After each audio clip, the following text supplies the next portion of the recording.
And we're live. Hi, everybody. Hey, Bradley, what podcast is this? What do you got for uh, us?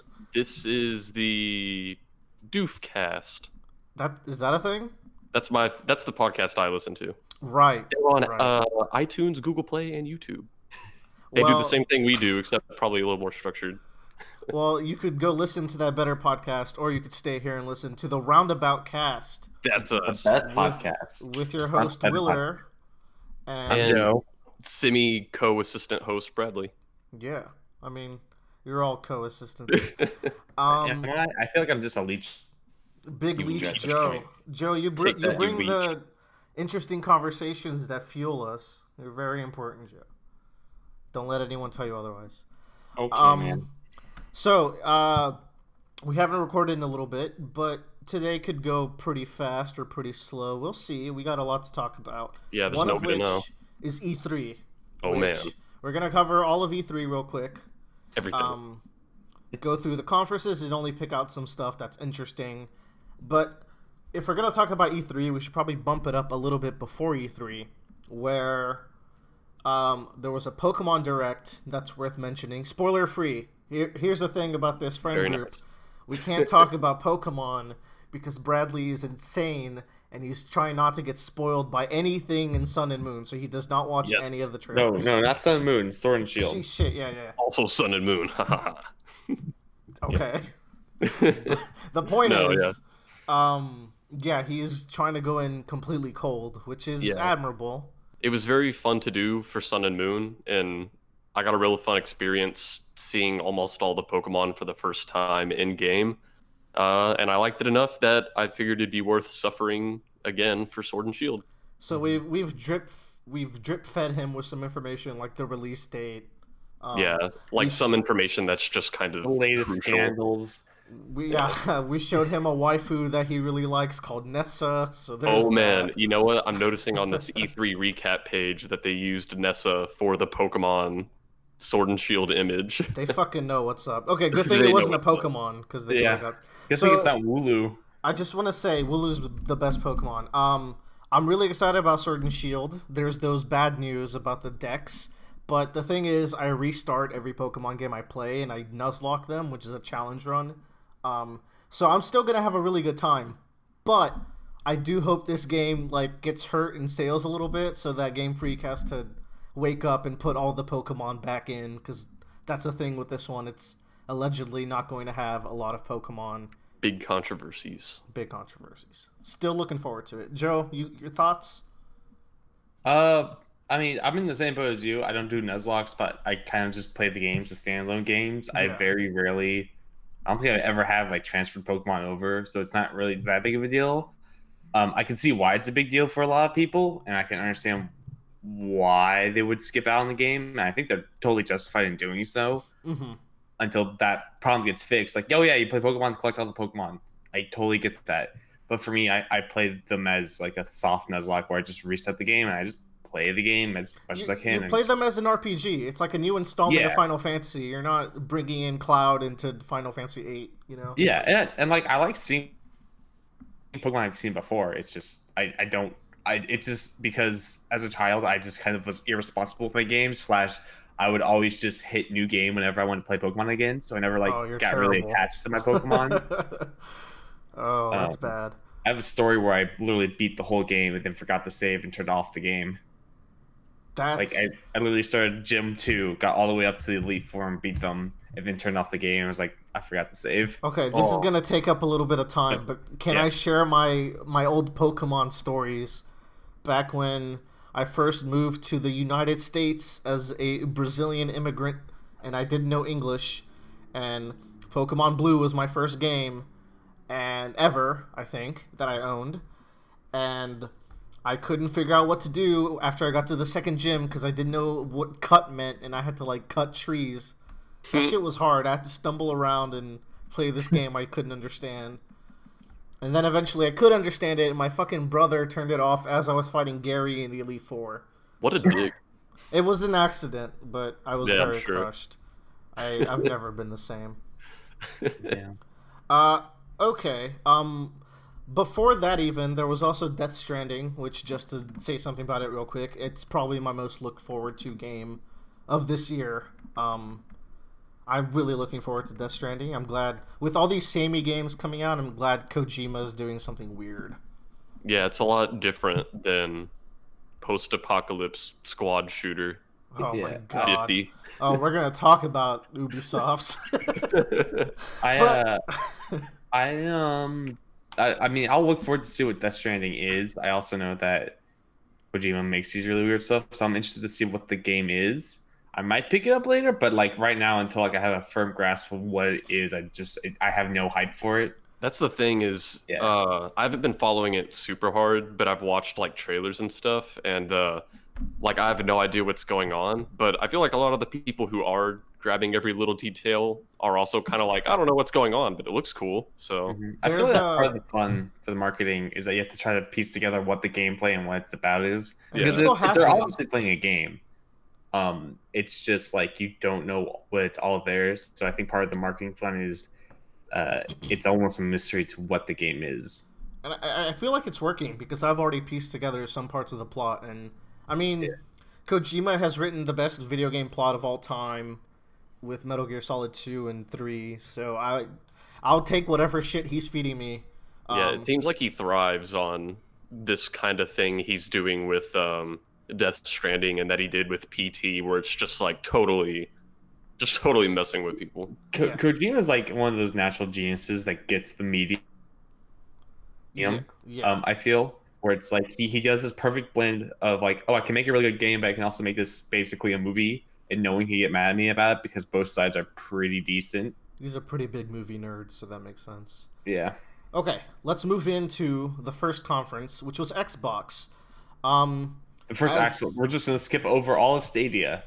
Oh, okay. Let's talk Yeah, about yeah, we're just Stadia. gonna skip over Stadia. Let's talk about Stadia just a little bit. Mhm. Uh, I got no opinions.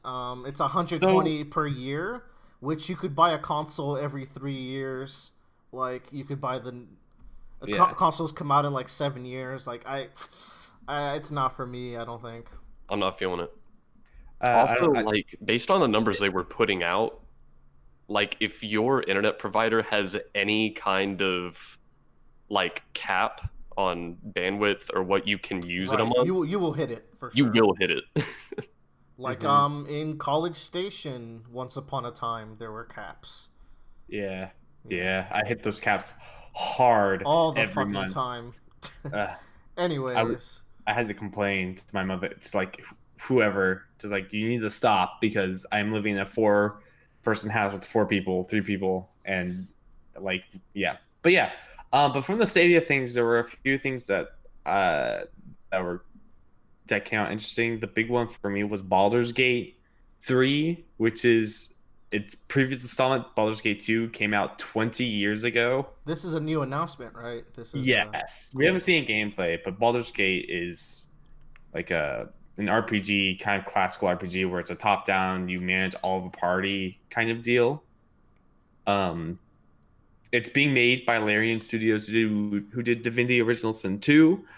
So I have high hopes for it. I think it's going to be pretty good. My only concern is that it becomes a real time RPG game that's like the first Pillars of Eternity or um, Tyrant or Tyranny. It like I mean those games are good, but like I can't do them without the turn based stuff. Like the real time RPG play of that is just so hard when you have to manage six different people at the same time. And they're all different.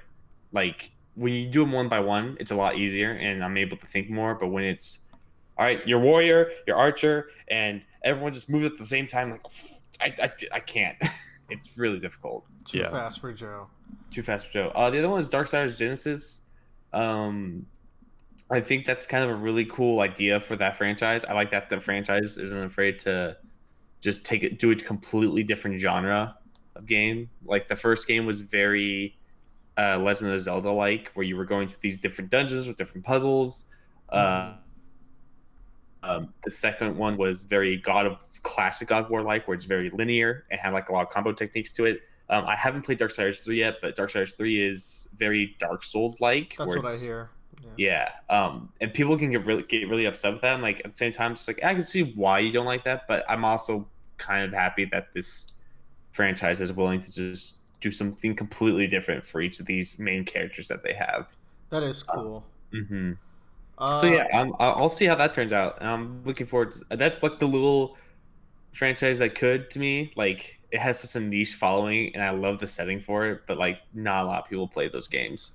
yeah, I honestly I didn't know they were still a thing until they released three. Well, I guess they weren't for a while. They were just Yeah. doing like re-releases. But I think hmm that's good for Stadia. I'm gonna give a Stadia like a solid 2 out of 5, just because it was interesting to hear their hmm buzzwords and what games are getting ported over. Uh, the only other thing that was announced at Stadia was Destroy All Humans.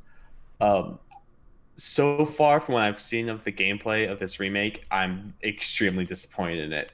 Oh, And I love the game. Like, I'll probably still end up picking it up, maybe, but like, let me give it a quick look. it's just if when you remake a game, you need to improve upon it and make things better than it was entirely. And I was listening to the interviews with these people, and they're like, "Oh yeah, we just completely just made the game one for one, basically. Maybe just expand the area out a little bit bigger, but that's about it." I was Not to mention this trailer that they have here has no gameplay. This is the year of no gameplay, by the way. Yeah. Like, Jesus, They I did show gameplay at E3 though, so there is in a workable state. mm, Looks very pretty. I just wish they did something more with it. But yeah. okay. Let's Then there's EA. well, wasn't Microsoft next? I guess EA happened. No, EA happened. What happened there? I'm gonna buy the game. Well, the big thing that EA announced was or showed was the Star Wars Jedi Fallen Order. Right. I've told you this, Willer, but I am so not disappointed, but just so meh about it. You're whelmed. Yeah, I'm very whelmed. Primarily because it seems like trying to combine Uncharted with Sekiro. Um, but the problem being, well, there's two major problems being one being that Sekiro is a purely like sword fighting game. Like most of your enemies have swords, with a few There's exceptions, gun right? boy. There's a lot of gun boys. There's a few gun boys, but like if you do the ratio, there's more sword boys than there are gun boys. True. Like the gun boys are the exceptions, but this is like the opposite, and I feel like fighting the people with the guns is a lot less interesting than fighting someone with a sword. That makes Um, sense. and just like everything I've seen so far seem to be almost like an off-brand version of that. The time period this takes place in, because I think it's being done way too much at this point. And it just yeah, the main character looks like a huge ass nerd. But yeah, I just was like kind of like, okay, it's whatever. I'm not really that interested in the game. I kind of lost on all hype for the game once they announced it was going to be between episodes 3 and 4. And I was just like, oh, I have no care for this game anymore. Well, as our resident Star Wars nerd, that means this game is dead to us. You'll never hear it about it on this podcast again. Probably later. I'll probably end up playing it. I'm sure. You I won't didn't see any of resist. the Apex Legends stuff. I don't think any of us play it. Sims 4 Island Living, that's nice. I'll probably pick it up later in my lifetime, but not now. And then in between all of this, we had, but yeah, now it's Microsoft. So Microsoft was an okay. It was an okay conference. I thought they would really bring it since Sony wasn't here, and they didn't really bring it. Mhm. Some of the standouts. Ori looks beautiful as always. Blair Witch was a surprise. I think everyone was like, "Oh, okay, Yeah, Blair Witch game." So Cyberpunk. Cool visual trailer. There was gameplay, but not at the trailer. It was at E3. yeah. But Keanu Reeves was like one of the best moments of E3. Mm-hmm. So there's that. Thanks me about that. We saw more of Outer Worlds, which is made by Obsidian, that did New Vegas. Right.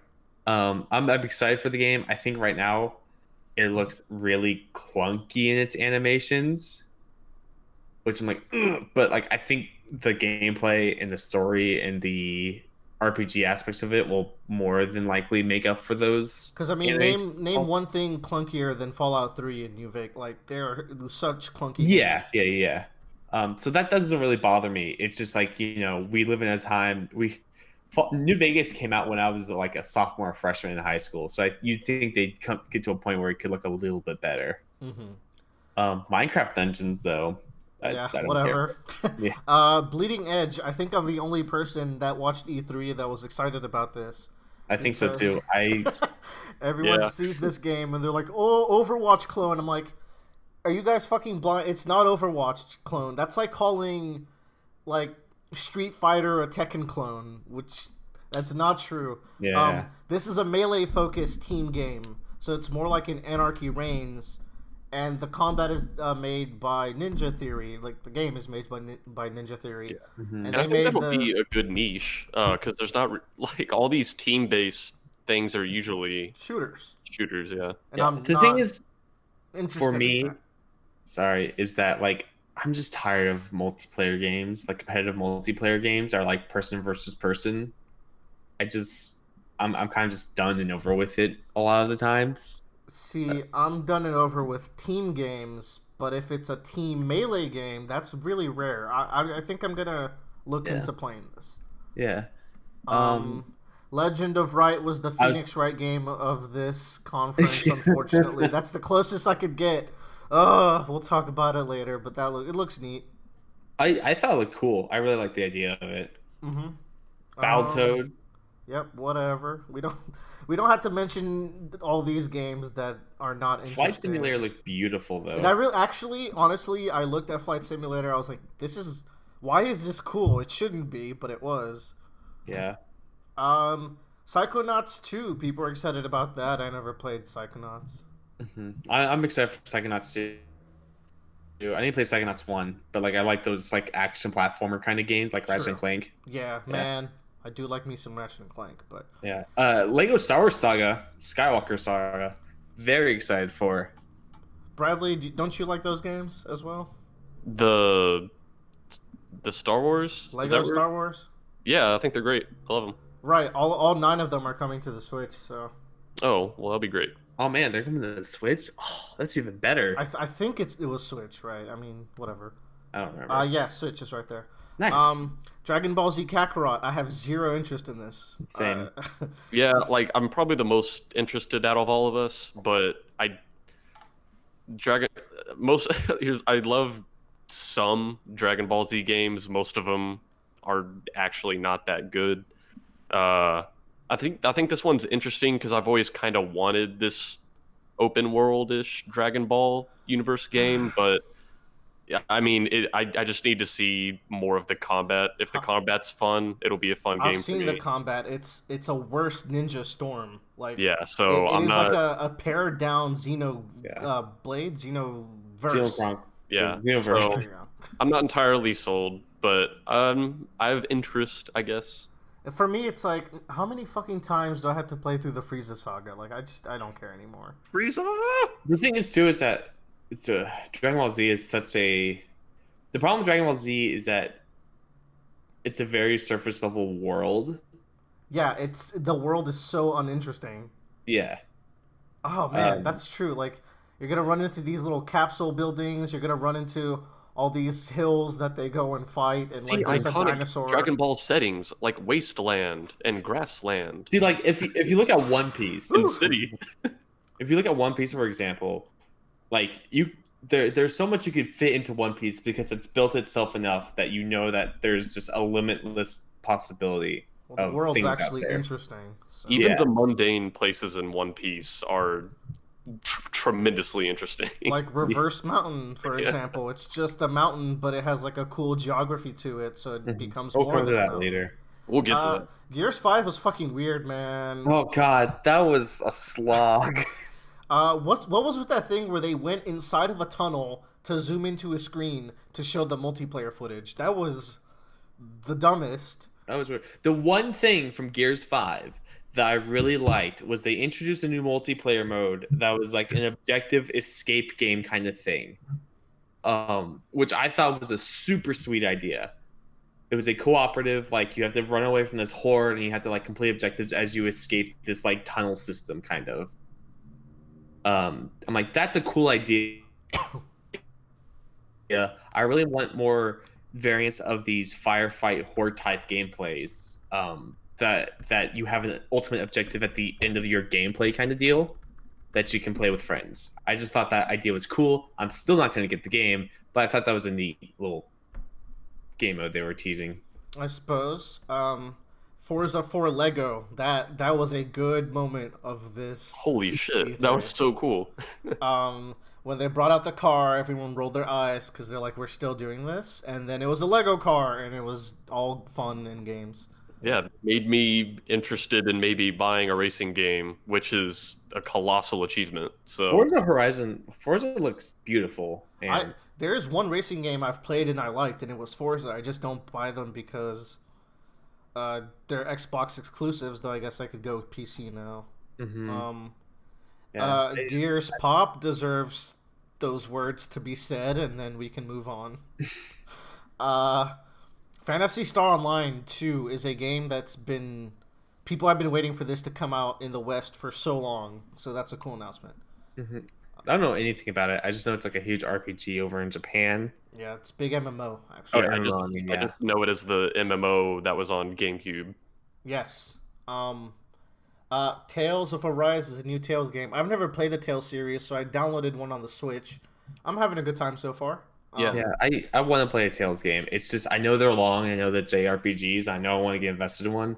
I just have everything else on my list. And there's so many of them to pick, right? I picked Vesperia on the Switch. Vesperia is really good, but I hear Berseria is good because apparently all the characters are edgy, but like in a good way. Yeah. The only one I really know stuff about is Tales of Symphonia, which is very cool, and I've heard all the games are pretty good. So far I'm enjoying. Maybe we'll talk about it another day. Borderlands 3, I'm not much of a Borderlands guy. I kind of hate the writing in any dialogue in Borderlands, but the games are fun. I did enjoy 2. I don't think I'm going to buy 3. I really like Borderlands. It's just one of those things that like I'll play it and I'm like, all right, I'm gonna just put this down for a little bit, and then I never come back to it, and I end up restarting the game anyways, kind of deal. Ooh. So I'm excited for Borderlands 3. I think all the character designs look sweet. The Siren Girl is so fucking cool. Yeah, there's the girl with the stand arms. That's cool. Yeah, she's a siren. They're like the magic users of Borderlands, and I think just her ability is cool. I think everyone's design is awesome. Like they are on point, and it's great. I'm very excited to see the series again. Elden Ring is a game where it's just a CG trailer, but it's a FromSoft game. So you know what? I don't give a shit. I already bought it. I think the way you described it is that, like, it can be frustrating whenever a company doesn't show a gameplay trailer, but FromSoft has earned that loyalty in the past, where if they make a game, you know it's gonna be good. So, like, I can be excited no matter what. Yeah. And finally, we have Halo Infinite. Any one of you a Halo boy? My friend's a Halo boy. I am not a Halo boy. Me neither. If it's Halo 2, I'm a Halo boy. Yeah. Well, unfortunately, it's like Halo 6. Halo Reach later. That's about it. Like Halo Reach is like my baby game. Like I've probably put in like over 200 hours into Halo Reach. How about Battlefield Bad Company 2? Anyone? No. Yeah, I used to love that game. I put hundreds of hours into that game too. That game's fucking. That's my shooter, and yeah. I also enjoyed the new Battlefields, except for the newest one, which seems bad. Anyways, Microsoft, solid, like, I don't know, 3, 2.5, 3, I don't know. I give them like a solid 3 out of 5. Okay, I'll be nice. Yeah. They really should have pressed their advantage, but they didn't. Because, like, the Scarlet part is not even worth mentioning, because they didn't really say anything. They just threw around a lot of tech words and announced that Halo Infinite would be launching with Scarlet. And then they were like, while they're talking, they're saying tech buzzwords, and they're zooming in on a graphic, and it's like, wait, is this what the Scarlet's going to look like? And then they zoom out, and the graphic that they were zooming in is the word Scarlet. It's like, what? Why did y'all make such a anticipation to show the name Scarlet? It blows my mind, because it's like, we know you're going to release another Xbox. We know this. So, just... I don't, and the thing is too, it's like a 4-minute long video. It was weird. It was weird. I think they need to just outsource the naming of their consoles. I think Scarlet's not the actual name. it's Like Dolphin was the Wii, you know, like Yeah, some shit like that. Yeah. Okay, Bethesda. Oof. Woo! Oh, Yeah. Bethesda, how the mighty have fallen. This shit sucked. Uh, Fallout 76. Um, that was a thing. Ghostwire Tokyo. Did y'all see the cute presenter for Ghostwire Tokyo? Yeah, she's lovely. She's going to be the thumbnail of this E3 video. It's spooky. It's spooky. And then she does her weird pose. Who's doing this game? I forget. They did something Shinji before. Mikami of Resident Evil 4 and the Evil Within fame. Okay, yeah. Okay. And See, like, this was another CGI trailer where I roll my eyes at, but like I was just like, okay. But it's got good names behind it, and the woman presentress, I can't remember her name. Presentress. Word of the day. I'm sure it's a word. She was the art designer in all these games apparently. So she makes really good monster designs and like really she's a really good artist, and I think she might be the lead artist as well. Cool. Can we just skip to Doom? Well, let's just say rest in peace, Commander Keen. I don't know what this is, but I know people are sad about it. Yeah. People are very upset. Like somebody told me to check it out because they're like, oh, someone on our Discord was like, oh, check it out. I heard that you would really like it, and I was just like, this looks terrible. Doom looks fantastic, and so I'm not much of a shooter guy, but if I wait. What else, Joe? What are you gonna talk about? I want to talk about Wolfenstein because Wolfenstein is just World War II Doom. That's true. I didn't see that. That is worth talking about. I'm very excited for Wolfenstein Youngblood because it's a co-op Wolfenstein experience, and Wolfenstein is a very, very fun first-person shooter game. So being able to play with someone is going to be a treat, and just playing it in general because I want more Wolfenstein. It's great. Deathloop showed itself. I don't know what it is, but whatever. I don't care. Cool concept, I guess. I think you have to kill like another player over and over. I mean, we'll see. It's again no gameplay. That's the theme this year. It's like a game jam. Yeah. Doom, game jam theme, no gameplay. Doom Eternal. So I'm not big into shooters, but if I was to get back in the genre, I'd probably play Doom 1 and Doom Eternal because these seem really good. Doom 2016 was the biggest surprise and biggest enjoyment I ever had. Oh yeah. Like I'm rarely into shooters, but I picked up Doom kind of on a whim, and holy shit, it was amazing. I was the same, Bradley. Like I it was in the middle of I was in a huge like shooter burnout phase, and I saw Doom online. Doom, it had like these great reviews. I was like, fuck, I'm not doing anything. I'll just buy this. I got $60, and I was blown away. The game is gorgeous. It's great fun. My favorite moment is that the game is very focused on like there's lore here, but play the game and it's accentuating the fact that like when you get out of this like your little suit, your little like I don't know coffin or whatever, you walk over and like you're putting on your helmet suit and like this guy starts telling you like what the hell is happening. Yeah, he's like, here's the plot. Yeah, and you just punch the fucking monitor and just walk away. That was the moment where I'm like, okay, I'm gonna like this game. And from that moment on, you just play. And that's one of the big strengths of the game is that there's just no bullshit. you just play the game, and I love it. And I think the other strength that it has is that it rewards you for playing as aggressively as possible and moving around a lot creatively as instead possible. of like run here, snipe a couple guys, run here, snipe a couple guys. Like the more aggressive you play and the more you get up in people's face, the better you do.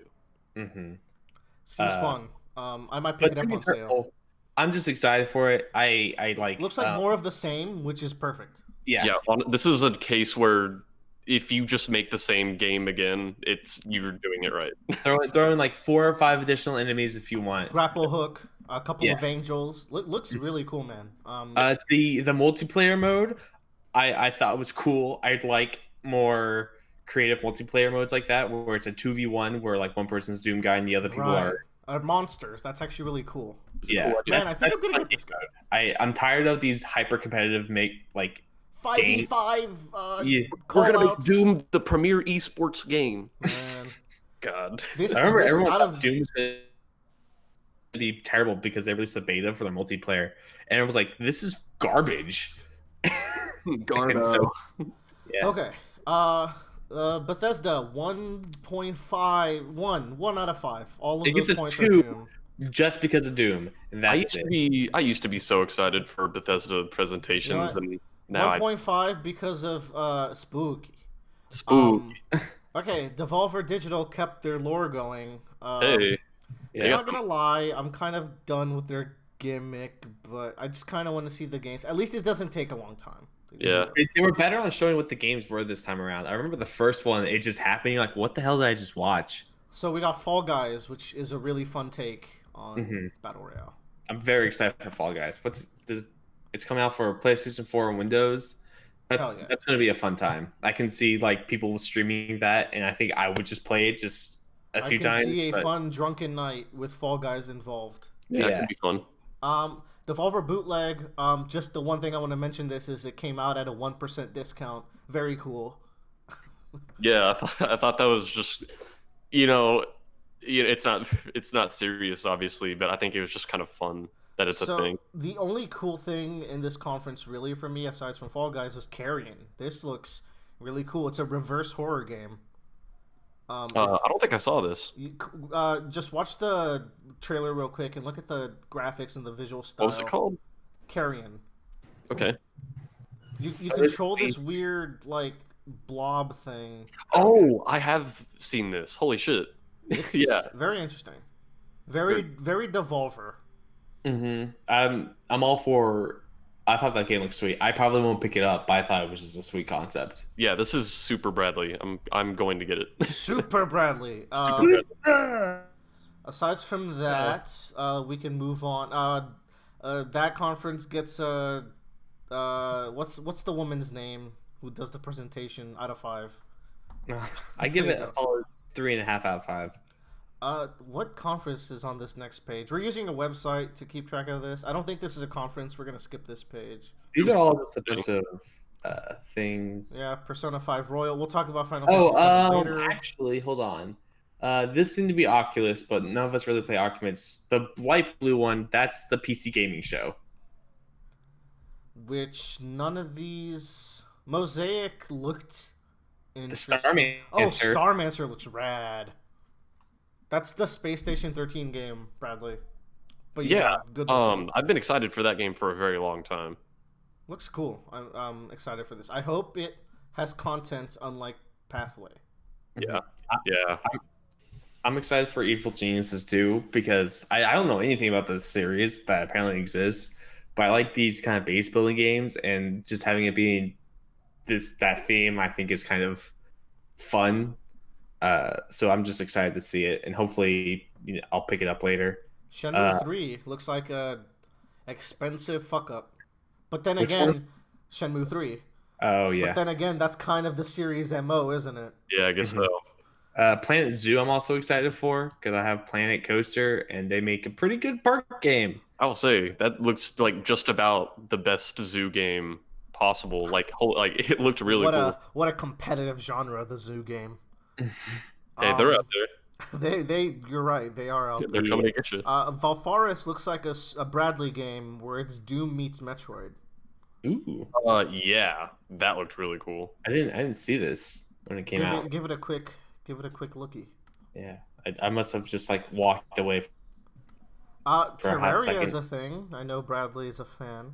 Yeah, and God, just it's kind of crazy how much like free content they've added to the game over the past many years, and we're getting more. So yeah, I'm very excited. I'm gonna give PC Gaming Show a 3 because Oh. they showed a ton of games. Oh, Riley, Vermintide, right? I mean, Willard, you missed your baby, which is Telling Lies.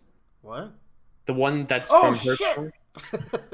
I'm really excited about Telling Lies. It's a game from the guys who made Her Story, which is a game where you have to look at video footage to piece together a crime, and this looks like more of that. You're right. Thank you, Joe. You're welcome. You See, saved this podcast. yeah. All right. Ubisoft. Now we do I was whelmed by Ubisoft. That's my general summary of the show. All right, For Honor spectator mode, very cool. Watch Watch Dogs 3, right? I They really didn't like get. the gimmick here, Yeah. where you can control anyone. Mm-hmm. Or you can recruit. I think the way the system's going to work is you're going to be able to. The way the game's going to work, I can already tell, is you're going to start with like one or two dudes, and then you're going to do a few tutorial missions where you recruit some very cookie cutter or like they've already made these like characters, I like think they're every already character pre-made. is gonna be a pre-made, which is Yeah, interesting. and then like the old lady's going to be a pre-made character, and then maybe like one or two other people, and then after that, you then have to like slowly unlock additional slots for your team, and then from there you can start selecting people to like bring into your team. Essentially, it reminds me a lot of what the Godfather 2, because that's basically what it was. But being able to like switch around on people on the fly is a really cool concept. Looks fun. Yeah, Watch Dogs Universe is just not something I'm interested I in. won't. I will not be picking this up, but it looks cool. Mm-hmm. There was the 7 Tom Clancy games, which we're gonna quickly move past. There was The only Tom Clancy game that I'm slightly interested in is Ghost Recon Breakpoint, because it seems almost like a Monster Hunter shooter game, kind of, where you and 4 friends load in a mission and you do mission for loot and experience and whatnot. It's just kind of like a big open map where you just do a bunch of missions and stuff. Well, it's got John Bernthal, which is an actor who I like a lot, and Yeah. his dog. So, Mythic Quest. Why the fuck was this here? The Always Sunny video game show. Yeah, Yeah. I was very confused about what was going on while that was happening. Just Dance coming to the Wii. Hell yeah. Yeah, that is whew. Well, they explain. Do you know why they do that? Because that's all the people who play that still have one, I guess. Well, no, it's because another reason is that hospitals use the Wii as a physical therapy. Ooh. That's for people, really cool. They should and Just maybe Dance upgrade to a the Wii U. one So they use. that makes sense, but they should really upgrade to a Wii U so that they can play Pikmin 3. And just Yeah, you know what? Brawlhalla gets Adventure Time. I've never played Brawlhalla, but is that Rayman? Rayman's in the game? Yeah, Yeah, right? they have some really cool stuff going on. Huh, neat. Ain't no Smash Brothers. Ain't no Smash Brothers, no. Talk about Gods and Monsters. People seem excited about this. That's just a CGI trailer. I don't know what that is. That could literally just be another monster. Literally be anything. It could be a card game. Or it could be a card game. It could be a chess game. It really could. Roller Champions looks kind of like a esporty, like a Rocket League. God, my screen is just Tom Clancy's Clancy's butthole. Where Ubisoft gets like a 3.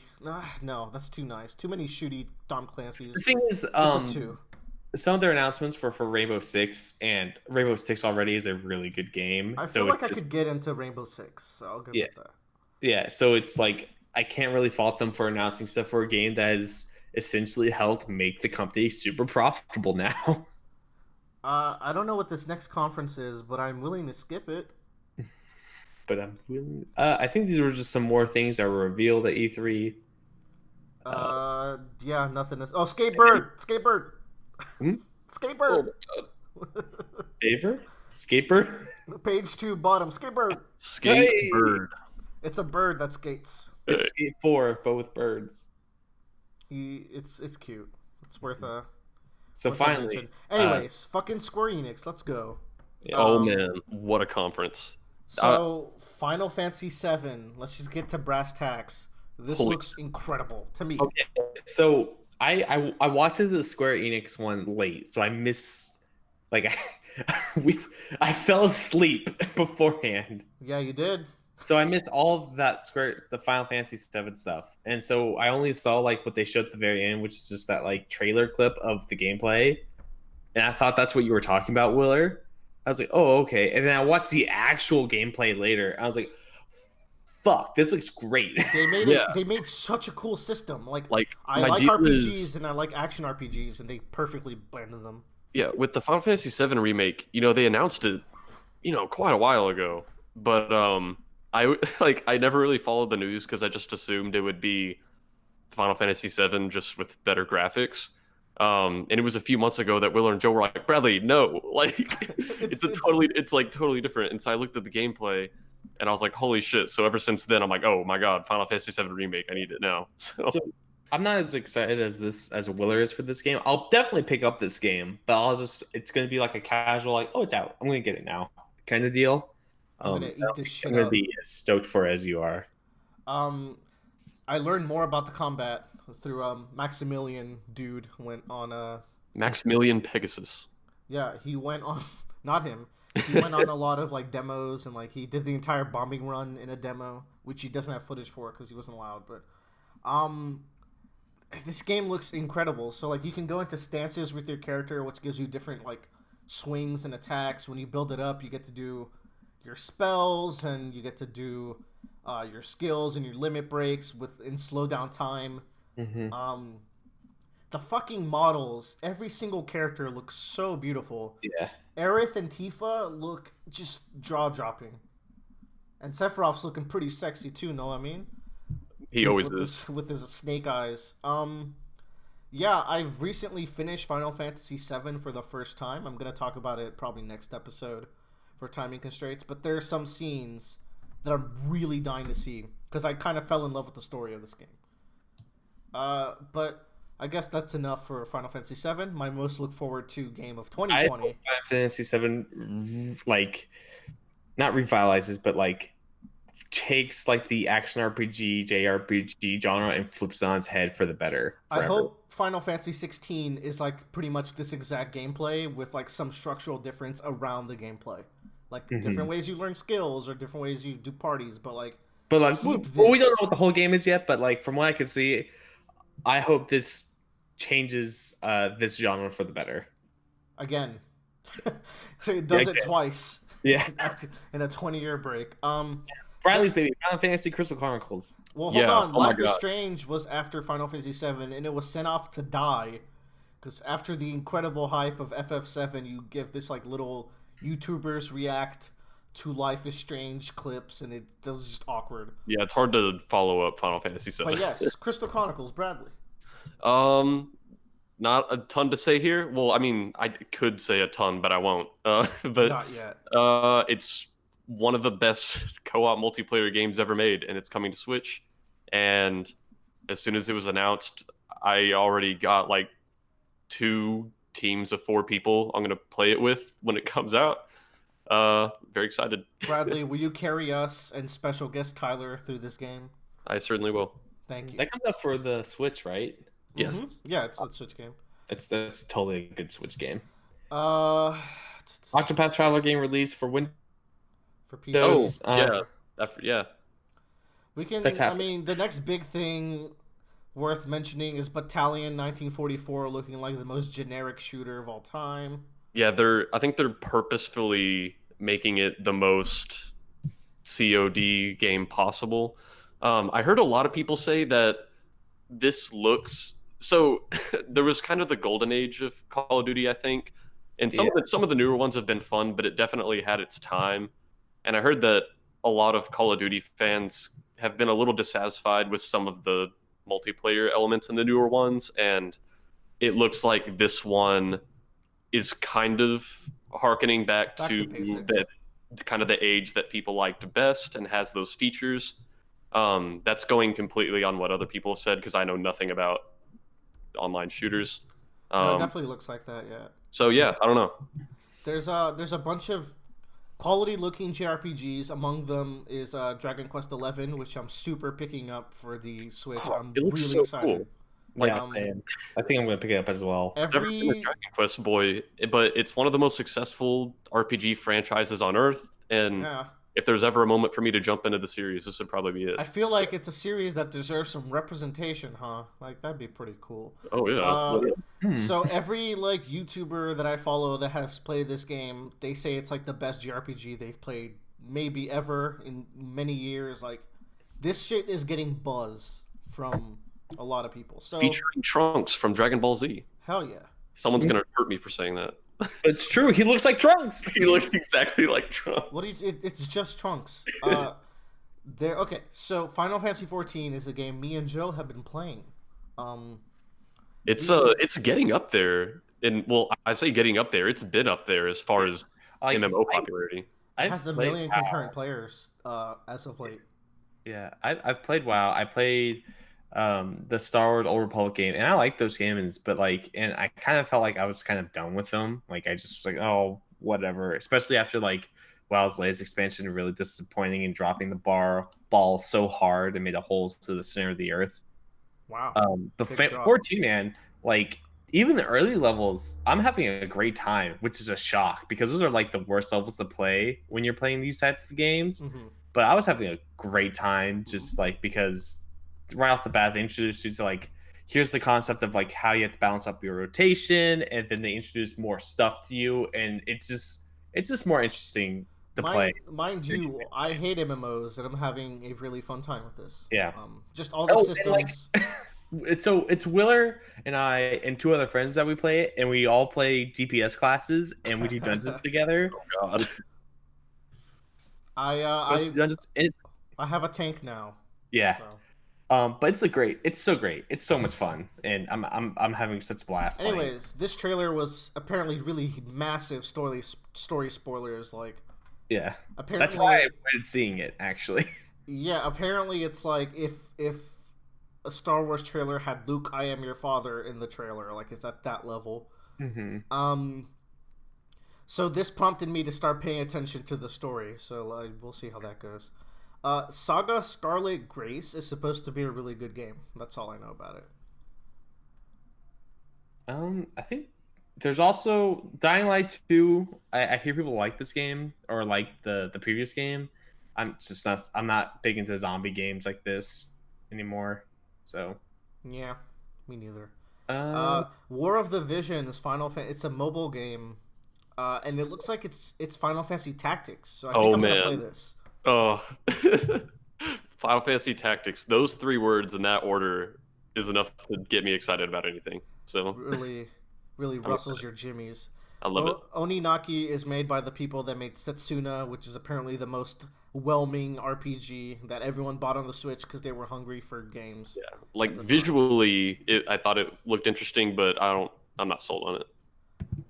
Final Fantasy VIII getting released is a big deal. They lost the source code or like the models to this game. yeah, they lost the source code. That's what it was. I don't fucking know how they did this, but I'm gonna play this after as when it comes out. Yeah, I can't believe how much effort they went to, but I'm glad they did. Models look a lot better too. Yeah, these are really upgraded. So Marvel's Avengers. Sad day. I was so excited for this. I was. The trailer was bad. I'm just gonna say it. It was Yeah. a bad trailer. But people that play the gameplay said the gameplay was good. It was like Spider-Man PS4 level of quality. Yeah, I think maybe the problem is that we didn't see enough actual gameplay. Like there was a little bit. Like maybe 3 seconds total. Yeah, I think the biggest thing going into this is everyone was wondering what kind of game it's going to be. Yeah. Just because we've heard about the project for so long, and society's we're coming off of like some of the biggest Marvel hype ever. yeah. So everyone was kind of waiting to see what this is going to be, and I think it was always a safe bet that it would be like a kind of multiplayer squad deal. Which this is kind of like a mega, well, not mega Ultimate Alliance, like gameplay wise, maybe a souped up Ultimate Alliance, but not roster wise. But Ultimate Alliance seems like a beat up. This seems like an action game. Yeah, something like that. That's the thing is, I don't know. I don't know what the thing for me is, like the only thing that I would like is that they changed up what the roster was for Marvel's Avengers, because it's just like the movie Avengers ones, the Marvel movie Avengers without Hawkeye. And I'm just like, I just like if you did like one random or like one change or just one rando in there. It's got Ant-Man, so. One guy on YouTube was watching the trailer and he's like, "Look at these dollar store Avengers." Yeah, Jesus. That's another thing too. Is that like after you've had 10 years of these characters being played by actual people, it's gonna be hard to sell anyone that looks slightly different than them now. It's sad because the voice actors they got are the best voice actors in the industry, and people are fucking Travis grilling them. Willingham, Laura Bailey, Troy Baker, like holy shit. Yeah. But anyways, I need to see more. I agree. This is actually a games as a service, I heard, where they're gonna keep releasing more characters. So you're gonna get your weirdos, and they're gonna be free, I think. Yeah, and one of them better be Hawkeye. Where the fuck is Hawkeye? Anyways, Dude, someone in the audience in the reveal was like, "Where's Hawkeye?" I'm glad I'm not. I'm like among another 200 people who like Yeah. Hawkeye. When someone yelled out for Hawkeye, the presenter like kind of paused for a minute and did a nervous smile and kept going. He's dead, bro. I'm gonna give Square Enix a 4 out of 5. Just how strong. A lot of it, just after seeing so many shooters, I needed to see some generic JRPGs as well to balance it out. I'm gonna give him a 3.5 out of 5, mainly because like we got to see Final Fantasy. Like the big thing was we got to see Final Fantasy 7 and what they did, but I also feel like there wasn't just a lot of other stuff that really interested me. Yeah. The only other big thing that would have interested me was the um, Marvel's Avengers thing, but they didn't show anything about that game, so it kind of They went too story focused with it, I think. yeah. Let's move on to E3 the for winner. me, like No, we got more. E3 was a big deal for me, man. Like me and my brother are two of the biggest Nintendo fans ever, and up till now, there's never been a year that Nintendo hasn't won E3 for me. But this year, I might kind of teeter towards Square Enix. They did really fucking good. I don't think so. Not for me. Like thought they not were. even the slightest. Final Fantasy 7 blew me away, and I'm really excited for 8. And there was a couple of other games. I might pick up Saga. Anyways, Nintendo. Oh boy. Dragon Quest character announced for Smash was the lead thing, and there was a collective sigh heard around the world, and a small yay from me.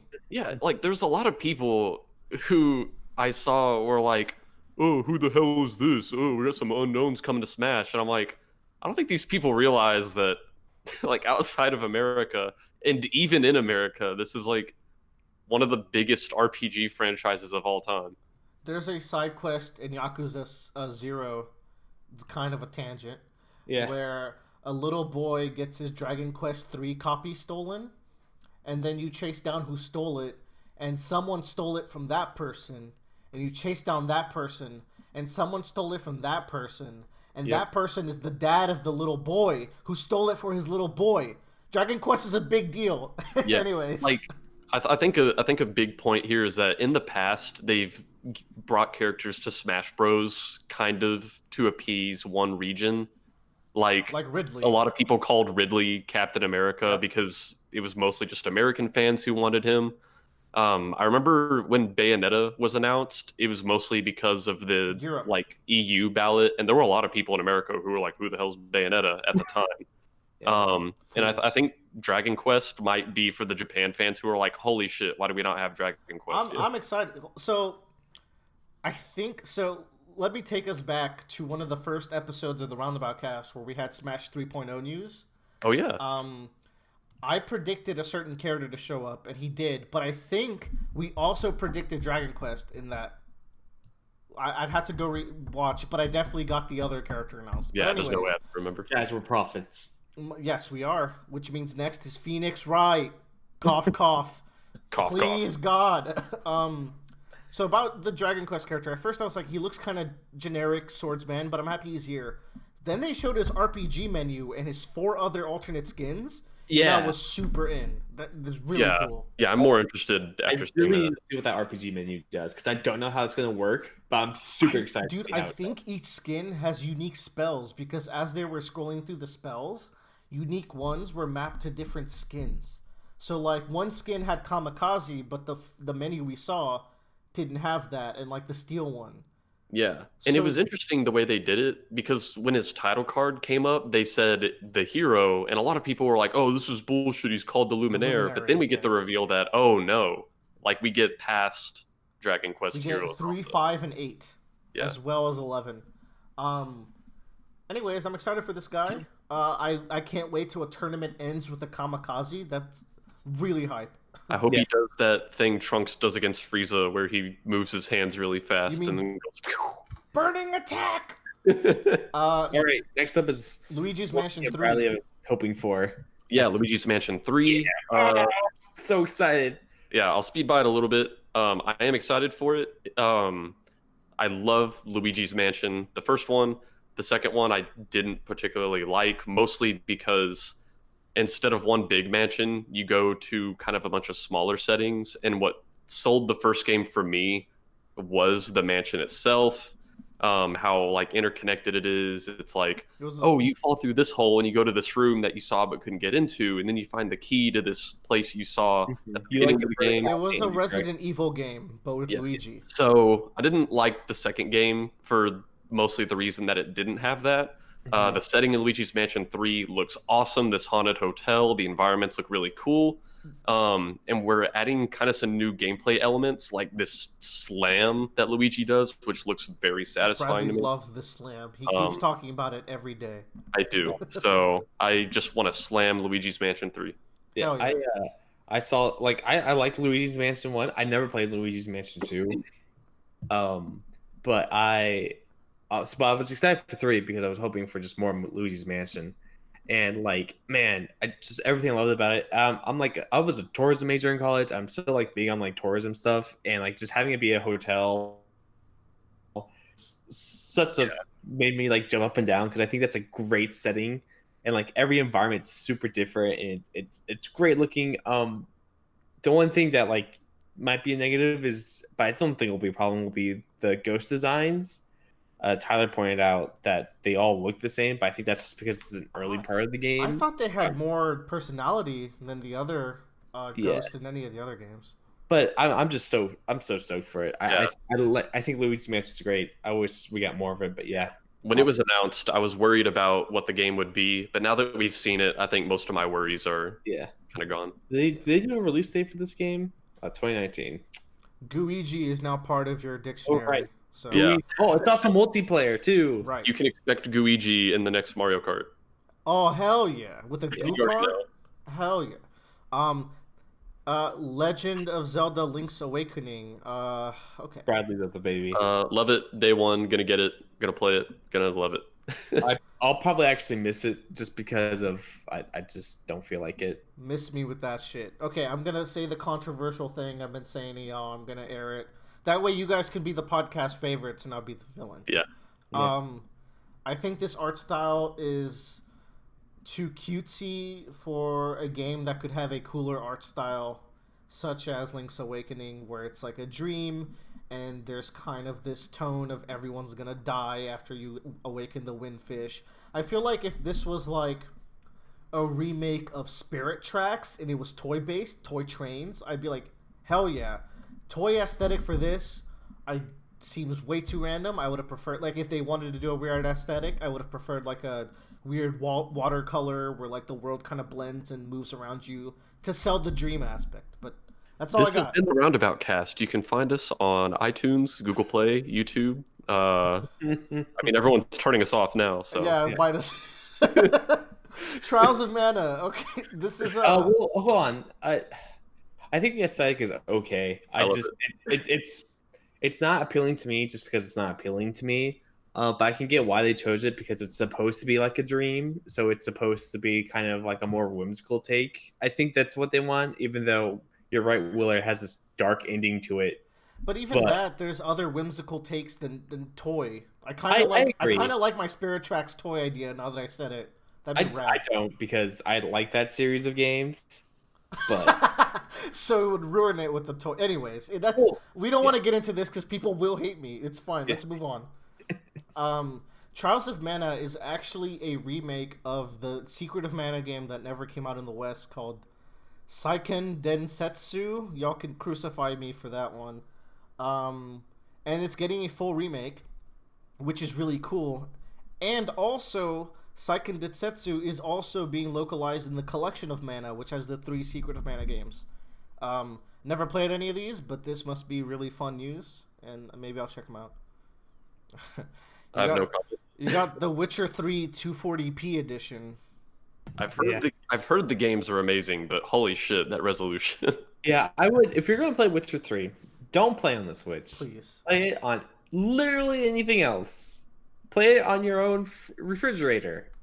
Don't play it on the Switch. Part of the game is that the world is so beautiful and immersive, right? Like, I feel yeah, like I haven't beaten Witcher 3, but I put several hours into it. It's one of those games that I just play once a year because I will wake up, I'll be like, today's the Witcher 3 day, and I will sit and I will play that game from like 9 o'clock in the morning to like 12 o'clock at night because I love playing that game because it's so fun and I like being immersed in it. Um, I I think it just really grabs your attention. Um, don't it's not worth it to play on the Switch. I think. That's the thing is, I think the reason it looks like that is because, they have to deal with the limitations of the Switch. But I think if you're porting your game and it gets to that point where you're sacrificing that much, it's just time to be like, hey, not everything needs to be ported to the Switch. I can see why they would want to because and I could see it. I could still see it selling pretty well because Of people course. who can afford Switch, but not necessarily any other hardware. Um, could be able to like get that and have that be their big game of their year because there's a lot of content in Witcher 3. Me and Bradley have had a do graphics matter debate, and I err on the not always, and Bradley errs on the not at all. But I Nintendo think this sent me is an email about their E3 games. I think they're listening to us. motherfuckers. Bring Phoenix right. Anyways, so I think this is an example of where graphics matter is like proven true because that's a big part of the game's identity and like immersing yourself in the world. I think for me, graphics don't matter until it gets in the point of like it's too rough to handle. I feel like it doesn't matter until it gets to this point. Yeah, like I This can't is play the Oblivion or old Elder Scrolls game because they're just so rough and everything that because those people say like people don't realize like we had our computers used to be really small and have lower resolution, so it hide a lot of those like cheats people would do. big cheese. So sometimes when you play those games, you end up like seeing like seams and it becomes jarring because they have like these textures that they use over and over again. Um, but when you're able to see them clearly enough, that it can just make your head hurt and it sucks. I think when we get to this point, like with The Witcher 3 on Switch, where it looks like you need glasses but don't have them, I think that's when we have a problem. Fire Emblem Three Houses looks really not great for me. And we've talked about this, and I'm really sad because the past few Fire Emblem games have had like these S tier character designs, some like really cool looking cutscenes from what I've watched, and Good like stories as well.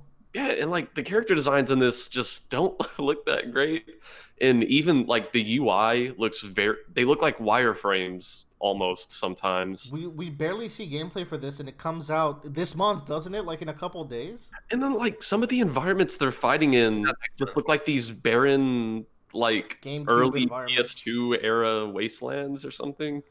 Yeah. I just I don't know. Emphatic meh. Resident Evil 5 is a good game, from what I hear. It's not the best Resident Evil. I had a good time playing with it with my cousin, but Right. like I hear co-op. It's great. yeah. No More Heroes 3 had this fake ass gameplay trailer where they put like UI elements on the screen for a cutscene. Yeah, people are very excited about it Yeah, though. that's true. I hope the Daemon Ex Machina people took some good feedback from the demo because this game still looks visually and like aesthetically very pleasing. Yeah, it has the potential to be amazing. I'm hoping this is good so I can get it. Panzer Dragoon is apparently a big deal. Never played it. I don't know about it. Astral Chain. Say it with me, boys. Cyber Standos. Cyber Standos. It stands. This game looks fantastic. I went on and watched some extra gameplay. There's a lot going on, and I'm super excited. That's not to spend much more time. I'm totally gonna buy this. I think I'm gonna really like it. Platinum makes really good games. Yeah. I think I'm gonna probably pick this up. Does it come out later this year? Yes. August, yeah. It's gonna be good. Yeah. It looks super interesting. I think the combat's gonna be great and fun. But yeah, we'll see what happens. Empire of Sin was really glossed over. I did some more digging into it, and this seems very much like a Joe game. It's got like XCOM kind of combat to it, but it also has this like mafia empire building structure. So that's really interesting for me, and I'll probably look at it later as more gets revealed. So it's kind of on that it's piqued my interest side of it, and then I maybe think it'll win me over later. They kind of did it a disservice in the presentation because there's more information out there on the game that they're letting on.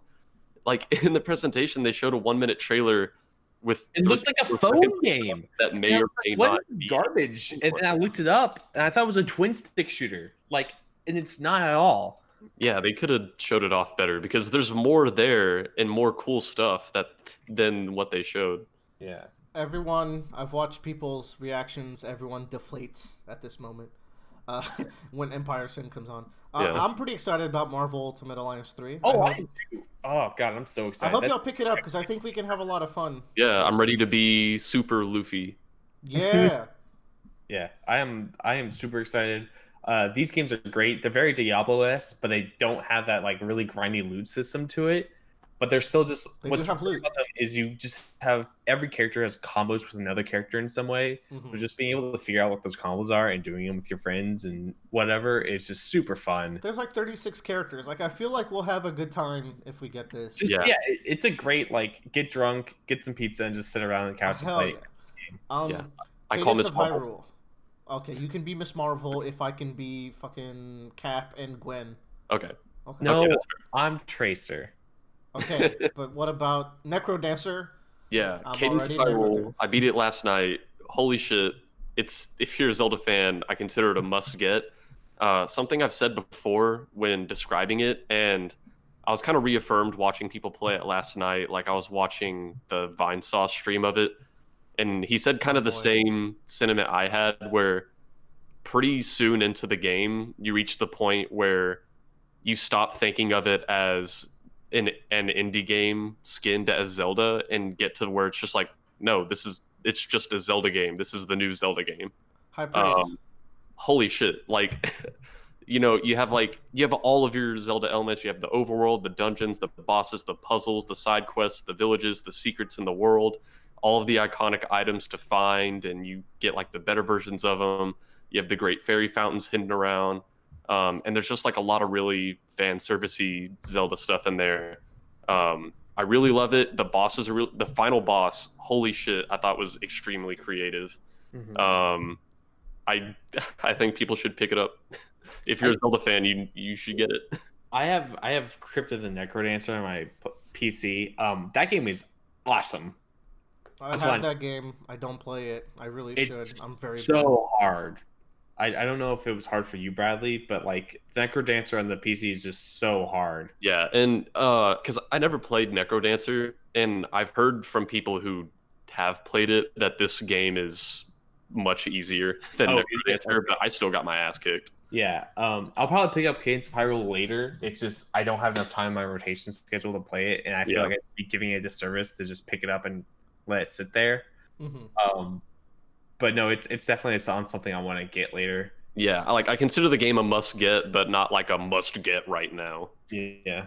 Hey guys, Mario yeah. Sonic at the Olympics kind Yo, of looks I'm so good. excited. I like these games. I'm gonna say it. I think they're just fun party games to play because you get rid of the Mario Party aspect of the game, where like you have the board and whatever, and you just have like just these mini games that happen, and they're just silly and goofy, and and you have Mario and Sonic characters. They're just tons of fun.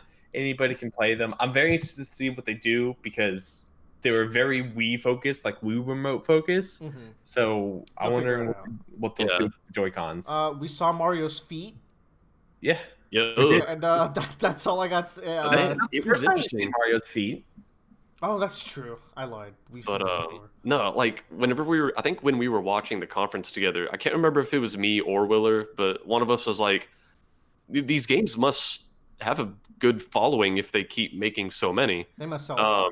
And apparently they do, because I was watching reaction videos of Nintendo's E3, and almost every video I saw when they got to this, people were like, "Yeah!" And like Really?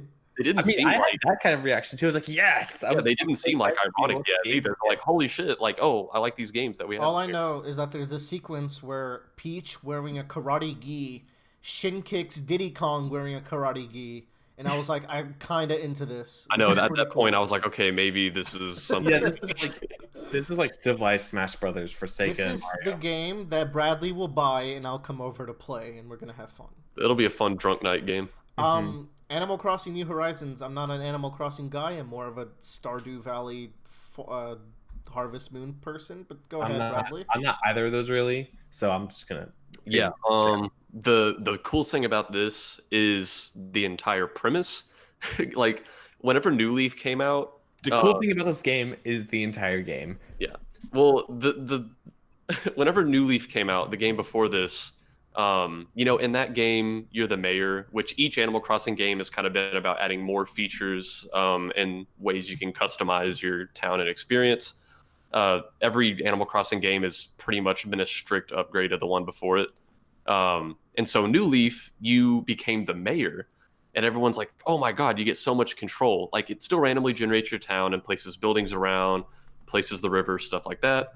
But you can do all this stuff like choose like a plan for the town, like when shops are open.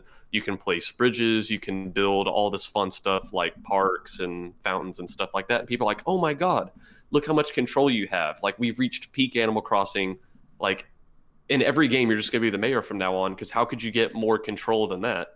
Um, and so I was always worried about what they would do for the next one. Are we just mayor from now on? And Nintendo's like, how about we just give you actually total control? You just build the town basically from scratch. Because even in like after they showed this, I realized in New Leaf, there's still a lot that's out of your hands. Like a lot of it is just up to how the world is generated. Um, but this is like even more control. And a lot of people, the most negative reactions I saw to this game were from the Animal Crossing community, Of course. which was interesting. There were a lot of people who were like, "Oh, now it's Minecraft. I don't want to have to craft." And if they watched the treehouse at all, they would see that they kind of let you control how you want to experience the game because the shop is open day one and all the stuff you would normally craft, like tools and furniture, is in there. So you can still do the traditional Animal Crossing experience if you want. Um, I think it's great. And then another thing we talked about is a lot of people were like, especially Animal Crossing fans were like, "Oh, I hate the art style of the game. Look how simple it is." And I'm like, Really? "Do you know what game you're playing? What? It's Animal Crossing." Whatever, man. They hated the graphics, and I'm like, They went dark "It's and not called gritty. Animal Crossing. like, what do you want?"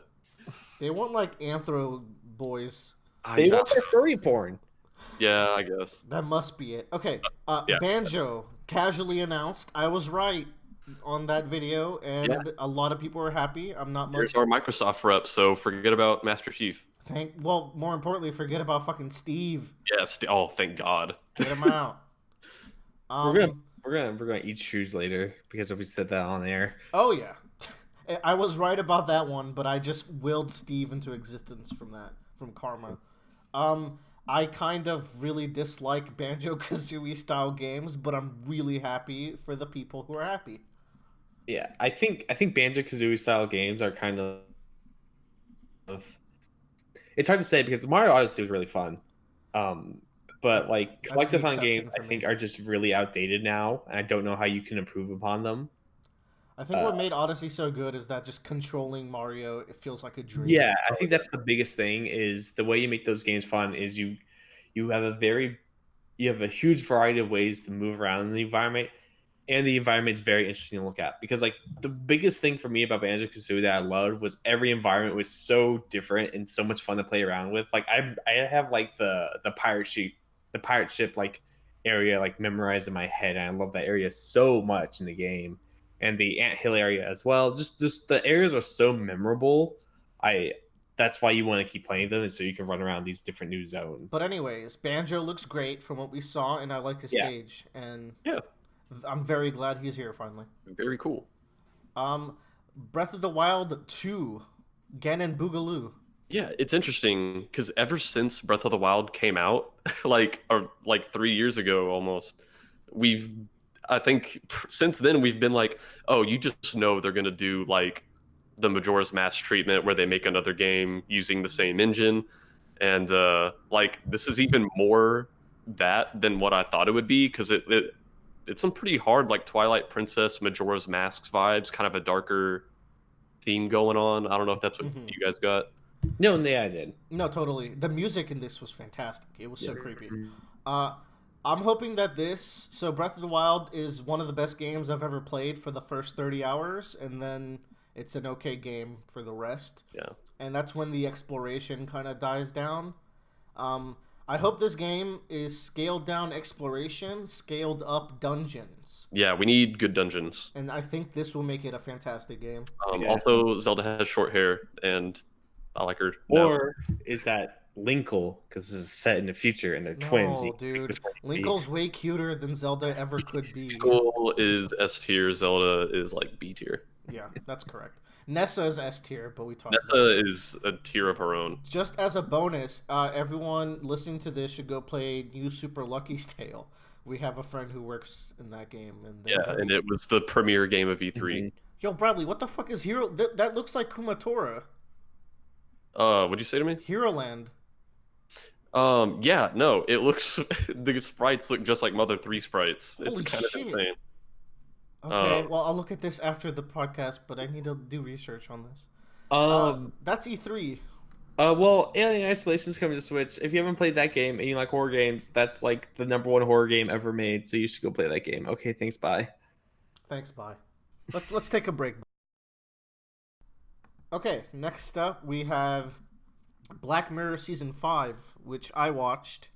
I'm up to date on the Black Mirror episodes. It is one of the best TV shows out there, I would say. Spooky. It's spooky, but also disturbing, but Yeah. sometimes really happy.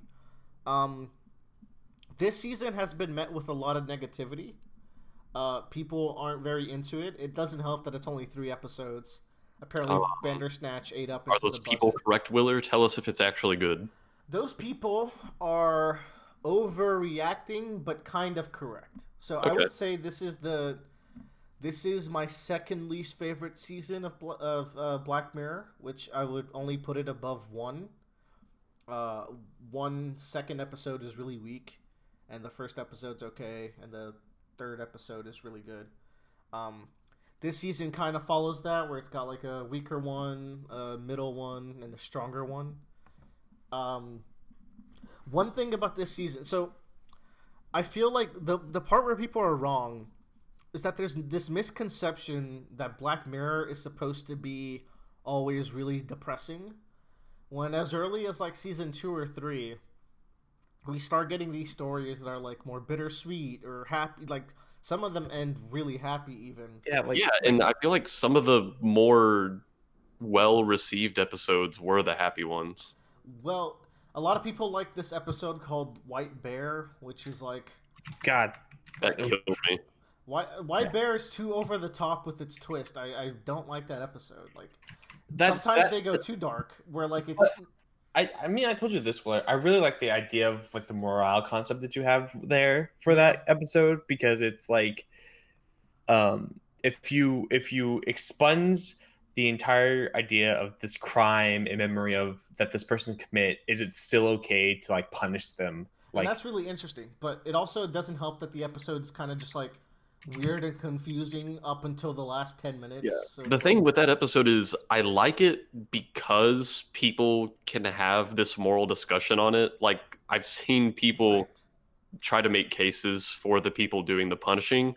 So I like the episode because it brings that kind of discussion, and any good Black Mirror episode does do that. But that episode was probably also the point where I was like, I need to take a break from this fucking show. Yeah, there's also White Christmas, where holy shit, that ending is omega bleak.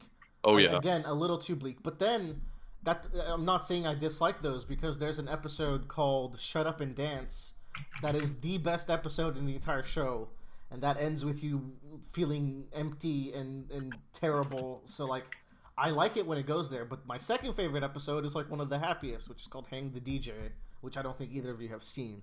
that's that- in like- season 4, right? That's in season 4, and it's about a dating app, and it's really interesting. yeah. There's also And an episode called San Junipero, which is also very happy. Ancient Yeah. Empire is really good. I was gonna bring up San Junipero. That one and Hang the DJ are two that like. I've seen San Junipero, I haven't seen Hang the DJ, but they're two that I know are that they're relatively happy stories, and they're some of the most well received of all time. Mhm. So like when people say, "Oh, Black Mirror has to be this bleak and depressing deal," I'm like, no, it just has to have an interesting story to tell, and it's kind of a thought experiment, you know? And there's so many episodes that are mixed, you know, like they end bittersweet, or like they end bad for the person, but they don't reflect on society. Like, for example, there's that episode called Be Right Back, where a grieving mother, or I think she's just a widow, she gets like this android that becomes her husband. Oh, It's, yeah. it's like a girlfriend.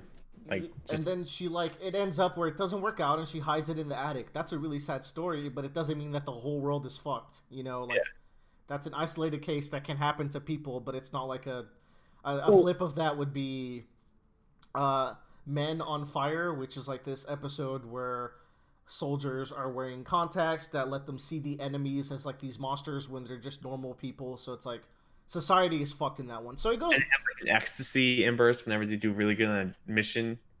yeah, that as well. Yeah. It's like, so that is to say, it spans the gamut of like a lot of things, and I like that. As the main thing for me always has been, it's a show that uses technology to pose interesting questions and scenarios. Yeah, that's that's the core of the show is we can have a tone going any direction. The tone of Black Mirror could go all the way happy, it could go all the way negative. I think the core is that we want to look at either a particular technology or a particular way of running society and kind of ask ourselves, where would that go? Are we ready for that? Could we handle that? Do we want that?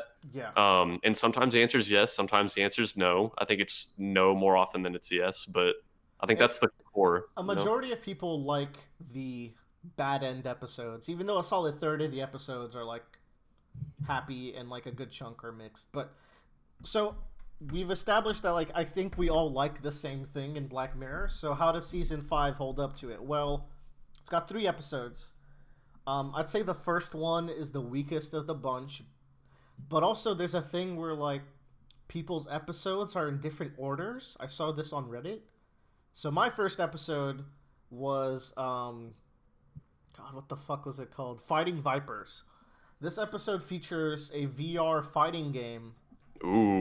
That is like a. Oh, you were gushing about this one. The actual like fighting game aspects of it were fucking really fun. Yeah, you were like, they invented a fighting game, and not even like a generic one, just for this episode. It was like a Street Fighter. Like I feel like the biggest inspirations were Street Fighter and Tekken, and it's like 2D. But like they were playing it, I was like, what the fuck? This is a. They were doing combos. They had meter. Like fighting games are my favorite genre. I was looking at it. I was like, this looks real. It's weird. So good props to those programmers, or maybe it was all CG that actually made that fighting game. But y'all really made it convincing. But the idea of the episode. Do y'all mind if I give kind of synopsises? I mean, yeah, I don't go know for if it. you guys are planning to jump on and watch the ones you haven't, but basically it touches on there's a VR up, so these college roommates are playing it and they kind of drift apart, and years later they're seeing each other only once a year and like birthdays and stuff. But a new version of Fighting Vipers came out on the PS8 or whatever, and it's got VR. And this VR is super realistic where you become the character. And then there's some ethical questions raised about fucking each other while you're in this VR world. Oh my god.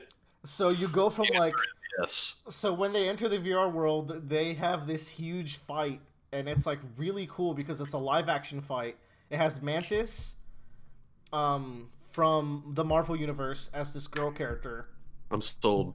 and then a Power Ranger as the boy character, and then the two friends are Falcon from the MCU and Black Manta from the DC universe. Well, damn. So this episode is Black Manta and the Falcon have sex with each other through avatars that are Mantis and a Power Ranger, and it raises the questions of like, 1, is this gay? 2, is this cheating? 3, do we love each other? And I thought when it gets to that, it gets really interesting and like totally caught me off guard, where you go like, oh, fighting games to, oh. That is an interesting Bro question, love. because, is that cheating? And that might just be up to each individual person to It's decide. that cheating aspect, and the homosexuality aspect are big parts of this Yeah. episode, and I feel like it does a cool job. Like this is this is the weakest of the season, but I really like that angle of it. So It's not gay if it's net play. right, that's one of the questions, because one of them is playing as a girl and one of them is playing as a guy, and there's a line that is I fucked a polar bear for you, man. That's a line that's been uttered in the human language now. It's just a bit too long and slow in some points. That's the weak point. Anyways, there's a lot of them having sex. Like, holy shit. There's like many montages. They seem like they're having fun. Anyways, the second episode, I'd probably put it in the middle of the pack of, I was gonna say Walking Dead, of Black Mirror episodes. It's called Smithereens, and its base premise is an Uber driver kidnaps someone who he thinks is the CEO of Smithereen, which is like a Facebook or Twitter social network. Okay. He kidnaps him because he wants to talk to the CEO of the company, who is played by Topher Grace, who is Eric whatever from That 70s Show. Okay. He's really good in wow. this. He's a really good... He's not even a villain. He's just a really good... So he's a CEO who was like out on like a 2-day mental like purge meditation session like weird CEOs do. Yeah. And then he gets a call in the middle of this. He's like, God damn it. So they have to handle this, and it's like... It's a really good setup, and it's really intense. One thing about this whole season, the acting is phenomenal, and so is the cinematography and stuff. Well, That is yeah, like the Black cast Mirror. you've described is already like, holy shit, they got them on the high show. budget shit. Yeah. And then it's like, it's a really tense episode, and the way it ends and the message is telling. There's two messages. There's a couple of messages it's telling. A lot of people, I think, take the weaker one as the takeaway, where I guess I'll say it. There's like a message of don't text and drive and all that associated to this episode, which I think is a lot of people's takeaway. The more interesting takeaway for me was the social network company is able to find all the information on the kidnapper before the police because they're socially engineered and all that. I don't know. The actual story of the episode is intense. The discussion behind it, I feel like it's not up to Black Mirror standards. So that's where that one falls. All right. Okay. This last one gets me quite excited. Okay. A lot of people fucking hate this episode. It's a lot of people's least favorite Black Mirror episode at this point. I had a blast with this. It's called Rachel, Jack, and Ashley 2. Oh no. So what are we getting into? This episode features Miley Cyrus as she's a pop idol, and she's kind of disillusioned with her life. And she leads a double life. Not quite. As Hannah Montana.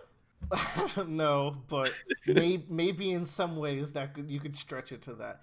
Basically, by the way, Miley Cyrus, good actress, good on her. Her manager is her aunt who took her in after her mom died, her parents died, and she's her manager, and she's like really big. She's a big pop star now. She's kind of tired of having to sing all these happy songs. She's writing edgier shit and whatever. She's going through some manager problems. That's the B plot. The A plot is about this girl named Rachel who is too shy to make friends in school, and she loves Miley Cyrus's character. She loves Miley Cyrus, whose name is Ashley. Yeah. Ashley in the management group comes out with a thing called an Ashley 2, which is this... it's so fucking cute. It's this adorable robot that has an AI that is a neuro snapshot of Ashley. So it can act like Ashley as your little robot companion. But it's kind of neutered and nerfed, so it's all the sugariest, nicest parts of Ashley. Yeah. And none of her real identity. And it goes from there. Rachel has a sister called Jack. They have a really interesting relationship. Weird shit happens with Ashley. I don't want to spoil it too much. Yeah. This ends up feeling like a Disney movie, which is what a lot of people dislike about it. It feels like a Disney Channel movie. but like with dark elements in it. But it ends really happy, and I I'll don't say think this people- sounds like one of the episodes I would be most interested in. This would, yeah, it It sounds like a is. Disney Channel original movie, hiding the fact that they brought on Miley Cyrus. It is that, and like there's also like an angle where it's like criticizing the way that Disney treats its child actors or whatever. What? Okay, I'm gonna get to the core Black Mirror-ness of this episode because a lot of people disregard it because of like the ending is like genuinely almost too sugary sweet. I can get that, but like there's so much good stuff in this episode where at one point Ashley goes in a coma and they start drilling her brain for information and she's writing songs through her coma through her neural waves, and the ethics behind that are really fucked. And then it also brings in the holograms where like Ashley's in the coma, they make a hologram Ashley, and she has the AI technology that they mastered with the Ashley 2s, but she's getting fed a endless source of information from this comatose girl, and so she can become like a hologram act, like a Hatsune Miku. It's really interesting. It's really bonkers. I feel like people are too hard on this one. I think it knows that it's a Disney original movie, and like it runs with it in a fun way. So that's what I got for Black Mirror season 3. I enjoyed it. It's not as good as Season 5. It's not as good as 5. It's not as good as 2, 3, or 4, but it was fun. Yeah, that last one might be that might get me back into it. The thing with Black Mirror is like almost every episode I've seen has been like a 4 or a 5 out of 5. But despite that, I stopped watching just because I got like real bad anxiety from the show. I feel that. I stopped watching the show like I stopped watching Breaking Bad. I just emotionally couldn't deal with it as like because I watched all of Black Mirror basically in like a row, which is like soul crushing. Yeah, it could be I'm intense. kind of the opposite, where like a Black Mirror comes out and I'm like, oh, I can't wait for to be depressed by these. Like it's an outlet in a way. Yeah. Like, I don't know. It becomes like a weird holiday. It's like, oh, Depression Day. Here we go. It's because Willer, you're like Usopp of our group. How? What? How dare you? From Thriller Bark. Oh no, I'm not. That's someone else. Yeah. Whatever. I think what happened to me is that like a friend showed me the show, like showed me 2 episodes. I was like, oh, this is great. And I pretty much watched it nonstop for a day or two, and I was just kind of picking whatever episodes were interesting out of seasons 1 through 3.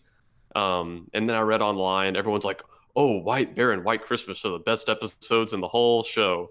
I was like, oh, I'll watch those. And then after I watched them, I didn't watch any episodes ever again. Here's what I'm thinking, Bradley. I think you're clear to watch all of season 5. Yeah. Which is only 3 episodes, because they will not depress you that bad. They're gonna raise questions, which will be fun, but they won't be like the. And I like that gut punch. That gut punch is good, but like it doesn't have to be that. And like I feel like these episodes are good. Yeah. And if you like that, also watch season 4, because I think there's only 1 or 2 really bleak episodes in that, and I feel like that's a good way for you to get back in. And then maybe you can double back to 3 and 2 that have like some really dark shit. And to clarify to people, I am glad that I watched White Bear and White Christmas. They're good episodes. They're good episodes, and I think they kind of get into the core of the show where they raise questions about what we should and should not do with certain technology. I'm just never going to watch them again because I don't need that in my life. Yeah. Okay, that's what I got for Black Mirror season 5. Sounds very cool. I hope season 6. I hope that they have the budget to make more episodes, that they can tighten up the writing. There's one thing of season 5 where there's a few too many, like, well, that was convenient. Where like at one point they take Ashley 2 and they hook her up to her dad's computer, and they pretty easily remove the limiter of her brain. Ooh. And you just kind of have to roll your eye around it, where it's like, it's that easy to get your Ashley 2s to become like a perfect Ashley, where like she's not censored or held back. Like, ugh, it's kind of annoying, but I can look past that. But I hope like they can have a tighter, longer season 6. Homebrew Ashley. Yeah, it's literally. You can play fucking. You can play Super Nintendo games on your Ashley. All of them. You can play Chrono Trigger on Ashley. If I show you like a clip of how Ashley 2 animates, you would want her as well. Like I'm sure I would. I haven't she's even fucking seen her, and I'm like, I adorable. want an Ashley too. But okay. Next up, Joe, you watched Attack on Titan season 2. Oh, Oh right, man, I did. You did, and you didn't like it nearly as much as I did, and I wanted to have No. a discussion on why. I'm debating Okay. whether I should be here for this because I still plan to watch it at some point, and I want you guys to get the full discussion. Um. What do you think, Joe? I think we can do this with our Yeah. usual code Okay. words. So I'm gonna start off with my main problem with Attack on Titan is not the story at all. Like it's that's like far from it. The story's Because fucking I great. think I really like the story on Attack on Titan. I think it's an interesting take that's happening, and I think it's like a cool setting. I think that's all. I think it's great. And I just think that some of the episode structures for Attack on Titan hurt it more than it benefited it. And a lot of it comes to like you end like each episode on almost like a cliffhanger, and then next episode starts, and you get these long flashbacks to take up half of the episode, and then you get back to doing the story that's happening, and it's super jarring because you're in the middle of like these action sequences, and then like the next episode starts, and you're just like, "Oh, we're having a flashback now." Okay, then Maybe that happens. maybe that was a thing in season 2. I feel like it wasn't in 3, but I think it's It because definitely was a thing in season 2 because season 2 had such a strong there's a mystery moment in it. where a character gets kidnapped, Yes. and there's a flashback about that character and that character's like personality, but we already know what this personality is like, and so but we have this flashback for no real reason. Oh, that flashback was really important, dude. It was about the relationship between two of those characters. Yeah, but I And- fell asleep and woke back up and missed nothing, so it's like Well, Joe, that's a bad. I feel but, like that's but really why- important but like for I just the- feel like there's just way too many flashbacks that are used every episode, and I just feel like they don't come back around enough for me to I really guess we'll take off. see, because I thought like that was really important for the motivation of these characters, but I just didn't feel that like at all, and I feel like nearing the end, like it just got better. One thing about Attack on Titan that does really well is its seasonal structure. It ends Yeah. every time on like a climax and a good end to that season. God, Every that, time. yeah, like season 1 and 2's ending are very strong. Yes, and I really like that comparatively to My Hero Academia, that literally ends at the beginning of another arc Jesus. for its seasons. Oh, Joe, I can't wait till My Hero jumps the shark and you'll be as sad as I was. Yeah. But, But like I'll watch season 3. I was holding off on doing season 3 until we had this discussion, just so we could split it up. that makes sense, yeah. I hope Um, you'll enjoy it more. I feel like there's less flashbacks in that way. and I think that's what like stopped me from reading the series, was that we just kept flashing back to these moments, and it's like I really just want to see what's happening. I'm so much more and the other thing too about Attack on Titan is that everyone looks the goddamn same. Everyone looks the same. So do One Piece girls. I mean, it's Yeah, whatever. but like at least there's not as many girls in One Piece as there are characters on Attack on Titan that look the same. I feel like I can tell everyone apart. Well, I just feel like no character to me is like extremely memorable. Like Design Ewing, wise, absolutely, you're right. yeah, Ewing's the only one that's memorable to me, but that's Ewing? only because he's literally Jotaro from Yeah. JoJo's. He is. He's it's his voice actor. I don't know if you Yeah. Did you know So that the Mhm. Beast Titan is Dio? Oh, is he? Yeah. That's fucking dope. Anyways, But yeah, I just find that like Attack on Titan's like episode structure just really doesn't fly for me. Like being interrupted by flashbacks really kills my mood like really hard.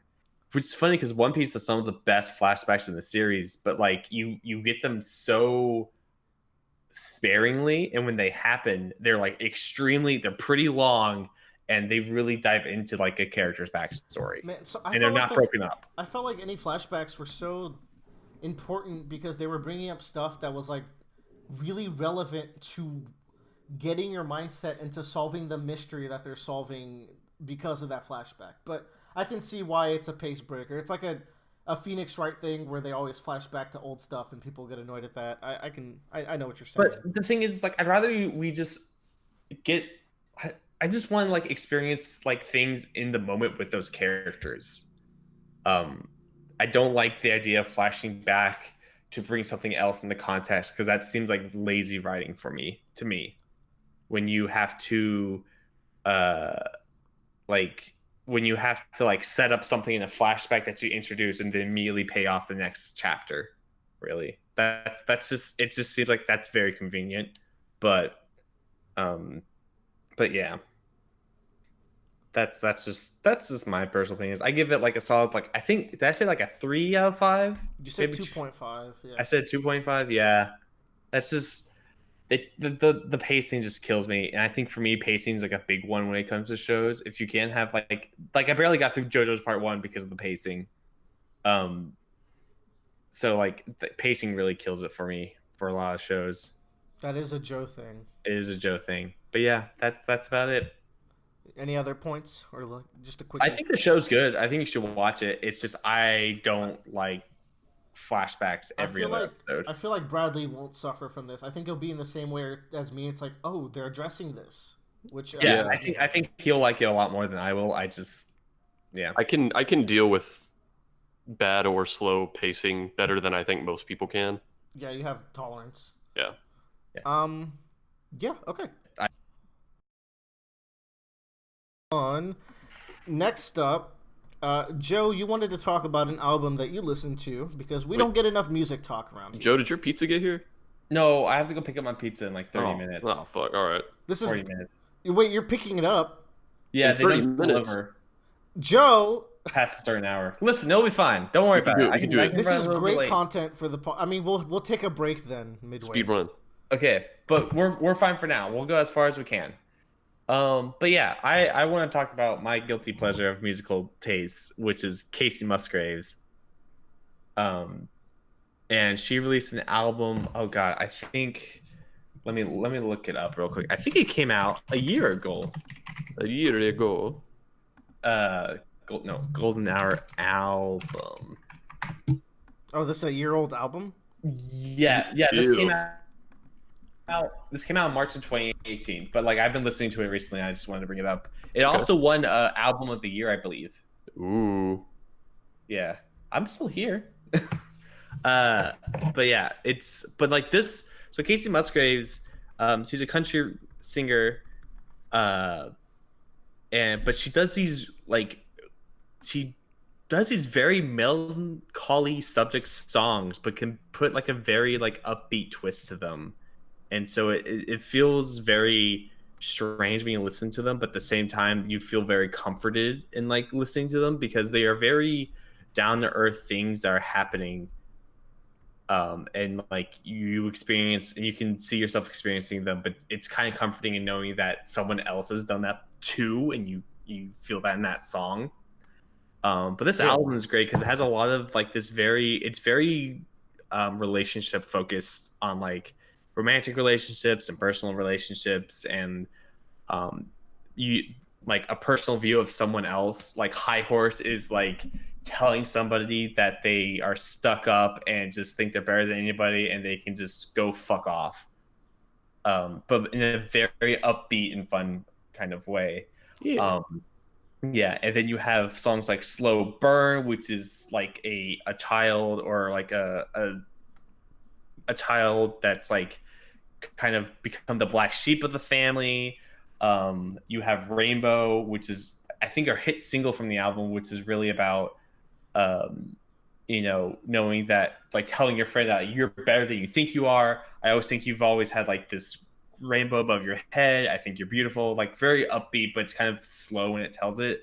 But my favorite song on the album is a song called Space Cowboy. And this song like puts a knife in my heart when I listen to it. It's essentially about like two people like just slowly growing apart, and like what that moment of realization of like we're like no longer in love even though nothing is wrong kind of deal. Oof. And it has one of my favorite lyrics of it, which is and it has like a lot of like modern cowboy kind of imagery to it. Like the guy drives a Silverado, he has works on the ranch, has boots, all that kind of stuff. But my favorite line the song is that sunsets fade and love does too, and you're just like, oh, Man. just the idea of like, that there are times where you just have to acknowledge the fact that the love you have for this person just doesn't exist anymore, because it just wears out, not because you did something wrong or they did something wrong, but just because like you've just been with each other for so long that it's become exhausting and it's not worth it anymore. And it's just kind of like, I don't know, it's really sad, but also it has that golden hour feel of like it's comforting to know that someone else has been through this as well. Yeah. And it can perfectly say like this, like that's what it is, that's what happened, and you're like, all right, yeah, I get it. Bring it Yeah. in, Joe. Give And us all a hug. Yeah. And I hadn't known much about Casey Musgraves, but just now, like looking up stuff like pictures, album covers, her merch, stuff on her site. That vibe you were kind of talking about with like kind of melancholy, where she can be happy and sad at the same time, which I think is actually one of her like mottos. That's literally one of the songs, and that's a great song too. Yeah. I was just looking through media related to her that she's produced. I was kind of picking up that vibe, so it seems like she really has her kind of her image. Yeah, she does like a really bittersweet kind of music, and it's very country focused. It's a lot of guitars, and but she's not afraid to like drift off in some other ways as well. Like What a Wonderful God, it's not What a Wonderful World, but it's something else wonderful. It's got a little bit of a techno vibe to it. But I think it's a great album. And she's able to touch on these like kind of different feelings that you would have with people, and at different times of like your kind of like young, like middling adult life that you can really relate to. Yeah. But I think it's great. High Horse, perfectly, like it's so funny because High Horse perfectly describes my ex-girlfriend's brother, and I think it's hilarious. And I've told her that, and she's like, as soon as I heard that song, I immediately thought of my brother, and it's kind of it's funny and sad. But yeah, it's a great album. 5 out of 5. I listen to it when I take my dog on a walk. Very cute, Joe. Yeah. I'm not into country, but I'll give this a listen. Fuck it, sounds cool. Yeah. Let's do a Willard hip hop. It's not even fully hip hop little section where I'm going home. I also had an album to listen to, which is Igor by Tyler the Creator. Igor. And I thought we would squeeze these together. Tyler the Creator is an artist that I never really liked. In fact, I actively disliked a lot of his music until 2017, where he released an album called Flower Boy, where he just came out as bisexual, and then all of a sudden his music was fucking fire. It was like really well produced and feel good to listen music. Yeah, like I've heard lately I've been hearing songs and I'll really like it, and I'll look up who it's by and I see Tyler the Creator. I'm like, oh my god, this is Tyler the Creator song. Yeah, he completely changed the sound from there. It's a lot more mature now. Igor is his most recent album, and I gave that a listen a while ago, and I really like a lot of this album. So thematically, it's pretty strong, where it's about a love triangle, where Tyler's seeing a person who is also seeing his ex-girlfriend or something like that. Ooh. Hold on, let me pull up the wiki just so I can fact check. Yeah, okay. And the thing with this album is that it comes in phases of him like falling in and out of love with this person and finding himself, and it's called Igor because that's like a monster name, and there's a point of the album where he becomes Igor. It's good like album concept building shit. The album itself, really good production, a lot of really good songs. Earthquake is definitely one I think you guys should listen to. Oh man, that was the song where like I heard it and I was like, oh my god, this is Tyler the Creator. This is lovely. Right? It's just it's soulful. I feel like his music is really soulful now, and Yeah. I feel like this album's really strong. There's this stretch of songs I don't like from, let's see, New Magic Wand, A Boy Is a Gun, Puppet, and What's Good. So that's like a solid 1, 2, 3, 4 song stretch that I don't really feel. But then the album ends real strong and sad, and it starts so strong as well with I Think and Running Out of Time and Earthquake. It's just not much to say. I really like this album. Solid 4 out of 5. Go listen to Earthquake, kids. It's a beautiful song. I think I heard. I can't remember. Well, you can double check after just to make sure. I will. And then also rap news. One of my favorite artists, good old Drake, dropped 2 new songs and they were okay. The Raptors won the NBA Finals, and he is like the Raptors ambassador. He actually like works for the Raptors in a way, and so he was pretty excited about that. And he dropped some songs, and he's on his ignorant, just diary shit. Like a lot of his songs are diary raps where he's just updating us on his life, and they're fantastic. And these songs are pretty good. That's pretty good. Yeah. And that's my music update. Gotta break up those video games and animes, you know. Yeah. I just want a button on the end right here. I just looked up the Golden Hour like album wiki just to see it, and it won album of the year and country album, and Space Cowboy won best country song. So yeah, you should at least listen to Space Cowboy, because that song is like really kind of like it's just like it's kind of great and sad at the same time, where it's like, yeah, okay, I get it, but yeah, Gonna give go it a listen go. to music. It's good. Music's good, guys. All right. Okay, I'm really excited about this one. I have spent a good chunk. I would say this was 2 or 3 weeks ago. I spent a night or two catching up to a manga called Act Age. It's a manga on Shonen Jump, but it's really different from your traditional Shonen Jump manga. It currently has 69 chapters. The 69th one came out yesterday. And I'm caught up. And this is one of the best series I've read in a long time, so I wanted to share it with y'all. Give it a quick little review and synopsis, and hopefully get more people into it, because it's really good. It's really interesting. Like, you described it to us, and I don't think I've heard of another manga that tries to do what this manga does, or with even a very similar premise. It's really cool. And what makes it work is that it's doing it super well. Yeah. So, What makes it good is that it's good. well, the premise works because it's good, Joe. Yeah. Yes. Okay. Fine. Of course. But okay.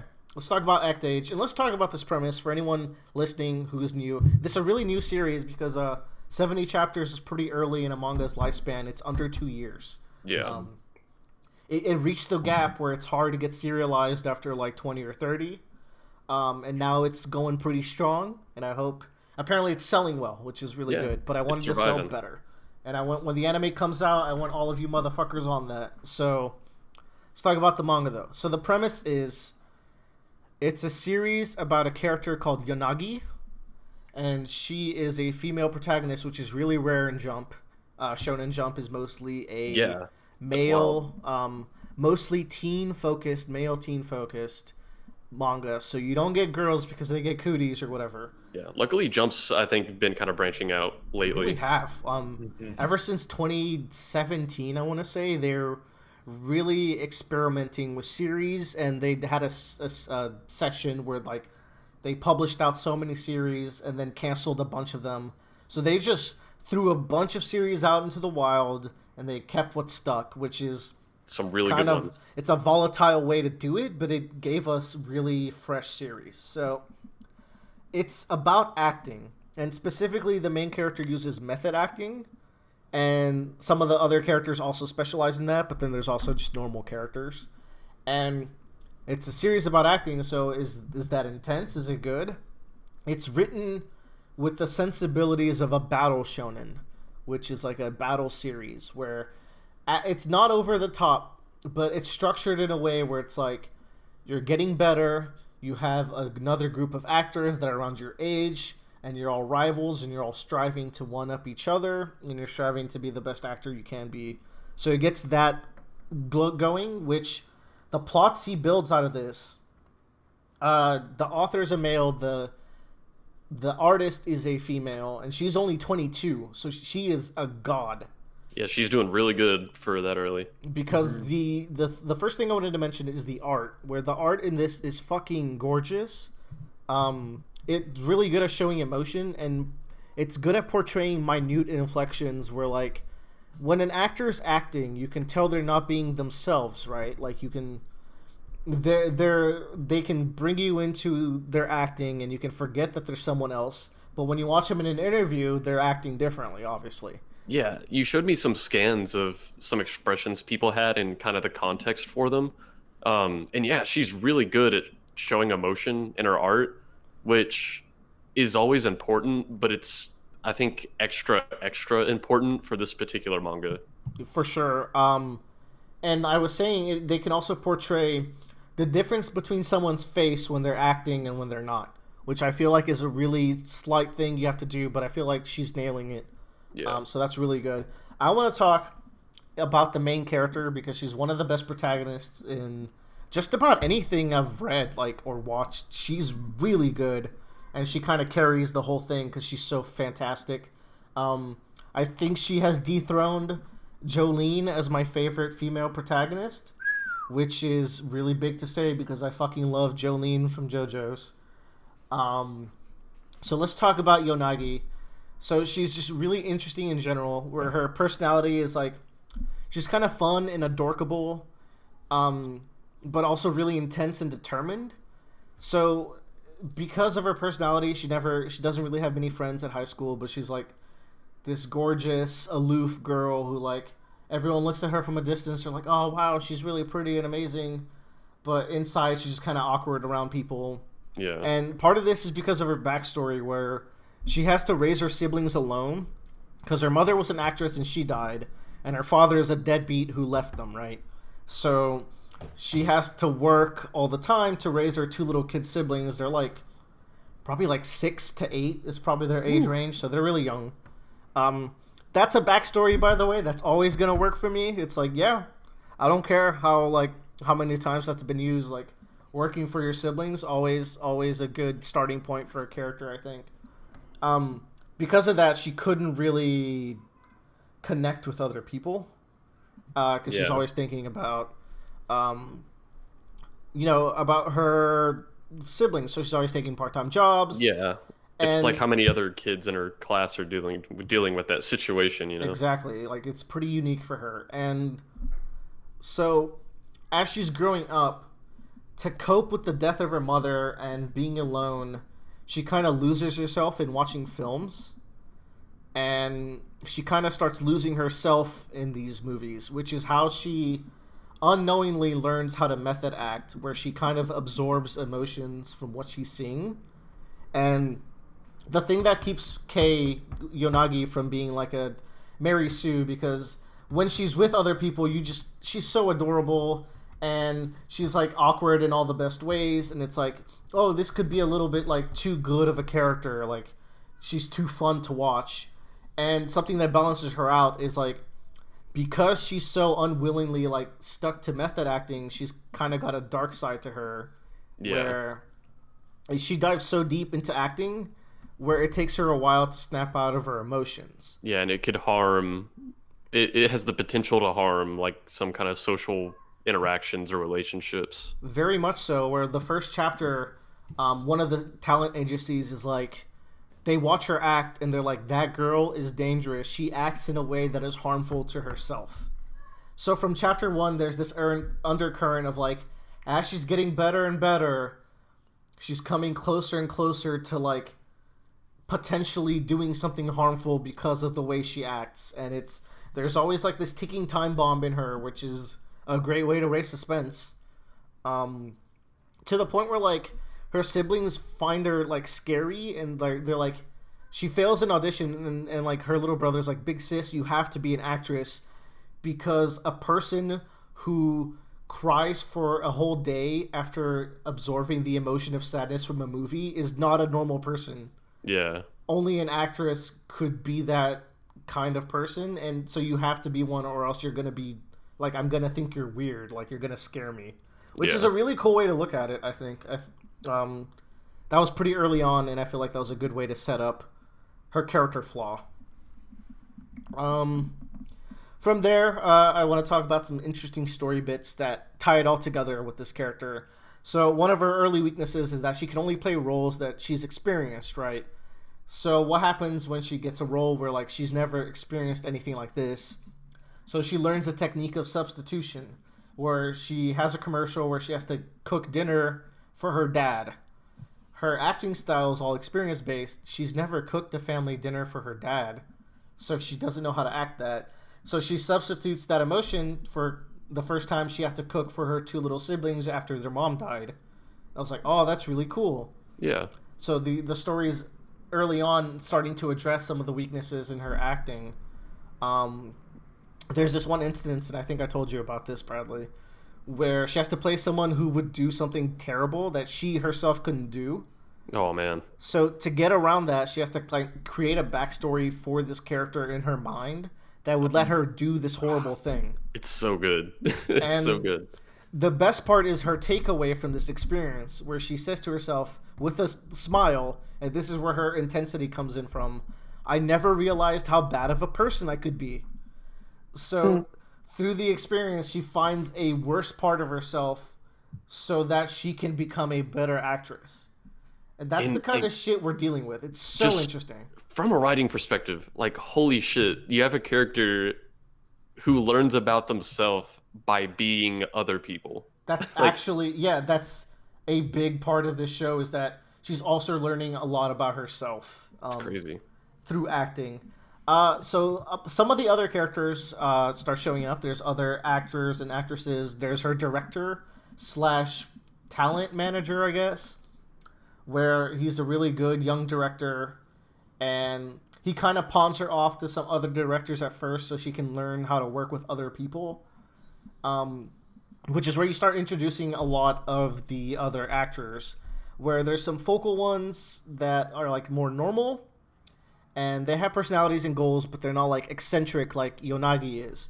Then you start running into some eccentrics, where there's this method actor who's like her, but even better, where like he goes all out with it, where he has to do it. He's a play actor, and he has to do a play where he's hunting a bear.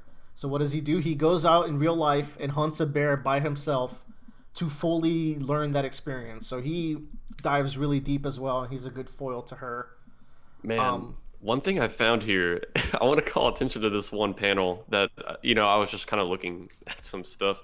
And this isn't super far, it looks like, into the story. She's wearing a Santa hat, and I'm assuming she kind of has to be Santa for something. But she has this like kind of really half worried, half earnest expression on her face where she's like, I have no idea how Santa feels. So she's like, I don't know how I'm going to play this character, kind of. And, it doesn't feel like some pretentious method actor, like, oh, I have to really, know how the character feels. Like, she's lost. Like, she can't she can't play a character unless she knows how they feel. And that's just who she is. She's like she's worried. She's like, I have no idea how Santa feels. How am I going to do this? That's absolutely her. Yeah. That's her big character flaw. She doesn't know how to be a normal human sometimes. And so she's subconsciously learned how to method act as a coping mechanism, and now she's kind of learning how to deal with that as a 17-year-old, I think she is. It's really good.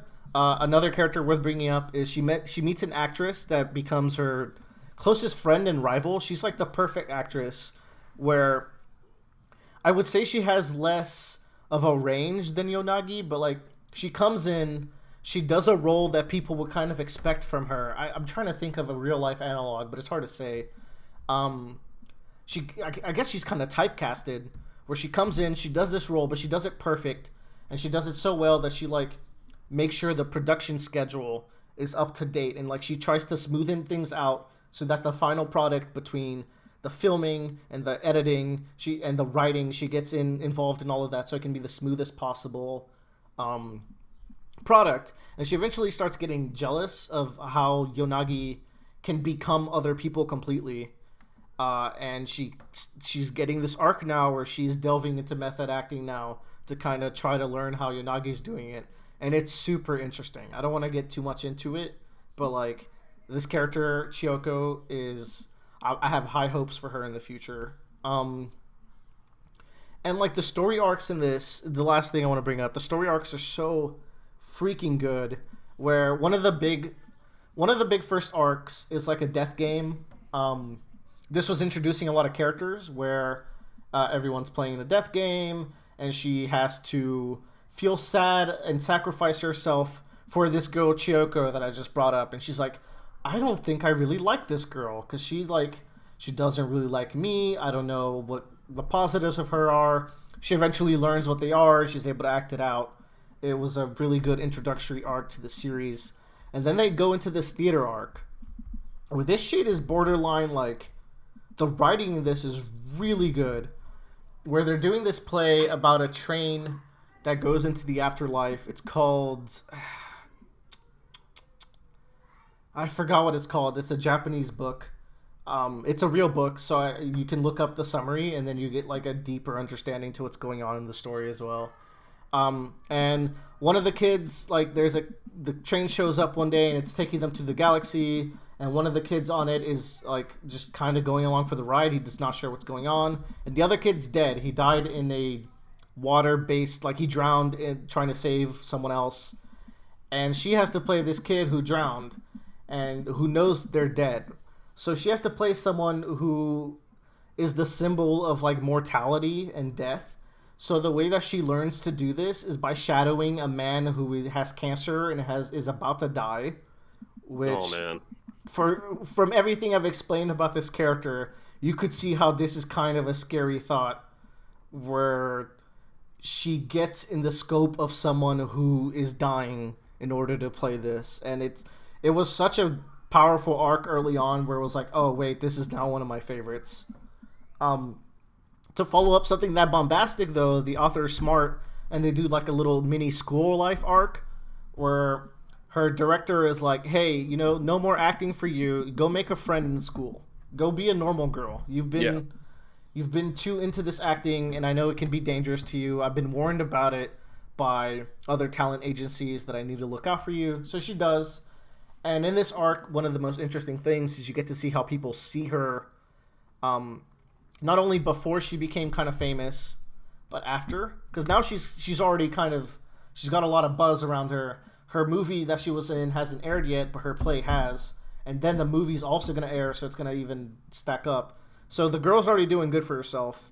And you get to see how before that, people would look at her, and she was so cold to people because she wasn't thinking of human interactions or making friends. She was thinking of her family life, where people would see her and just see her as like a cold person. And now that she's back in school, she's like, oh, I want to make friends with everyone. Please be friends with me. People are like, what are you doing? Like, you didn't want to be friends with us back then, and you want to be now. And then also now she's popular from her acting. So that's compounded on top of this. It's a really good arc to kind of flesh out her character and how everyone else around her sees her. And I'm really excited for this most recent arc that has started, where it's kind of this competition where two groups of actors and directors are producing the same play. So it's going to be one night, one group is doing it, and the other night, the other group is doing it. And it's kind of to see who is better at portraying the play. Classic fucking shonen setup. It's yielding fantastic results. This series is so far an easy 5 out of 5. If anything I said sounded good, please check it out. Anyone listening.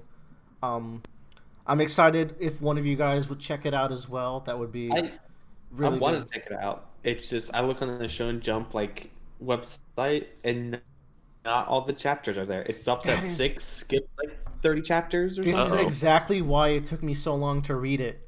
I kept waiting for them to do it, and they just didn't. So what you have to do It's free on the Viz app. It's also $2 a month to get their whole catalog. It's super worth it. But if you don't want to do that, you can do the first 6 chapters, and then you're gonna have to find scans for the other ones, which aren't hard to find. I can find them for you too if y'all need it. And then, or buy the volumes. That's a thing, I guess. Hey, support your local manga. Hey, I pay for my Viz. I support. I buy all my One Pieces. But and then after like I think chapter 60 it comes back. You can start reading it on the Viz. It's why it took me so long to jump on it. But that's a good thing to bring up, Joe. Yeah, that's what I was thinking too. Is I just wanted to double check with you, like that's what you were doing, because I was like I want to use the Viz app because everything's clear, but they literally don't have the entire story. Like I would understand if like they just stopped. I was like, okay, it's a new series they want, but it's literally like they go for a few chapters, skip a huge amount of them, and then So what happened there is that they were doing the first 3 chapters, and then they went a couple more, and then they took it out of the. It was when they were still doing the magazines every week, and then they switched to the new service that's more like a streaming service where new chapters are added, and then they're like, oh, every current Shonen Jump manga we're gonna do them. It's not just selective ones that we're gonna translate. We're gonna translate them all. So what this created was this huge gap that I think they're translating for volumes, but they haven't updated. And I honestly, it's been so long. I would say don't wait on it. If it sounds interesting, you're gonna have to chase down the sketchy ways. But yeah, that's what I got for Act Age. Hey guys, everyone, I have good news. Joe got his pizza. Guys, Yay. guys, if you live in the Texas Houston area, I highly recommend you go to Star Pizza. 10 out of 10 pizza. So good. It's just great. Joe, you're going to be doxxed. Everyone's going to know where you are now. All of your enemies are going to dox you. I hope so. If it's for this pizza, I hope so.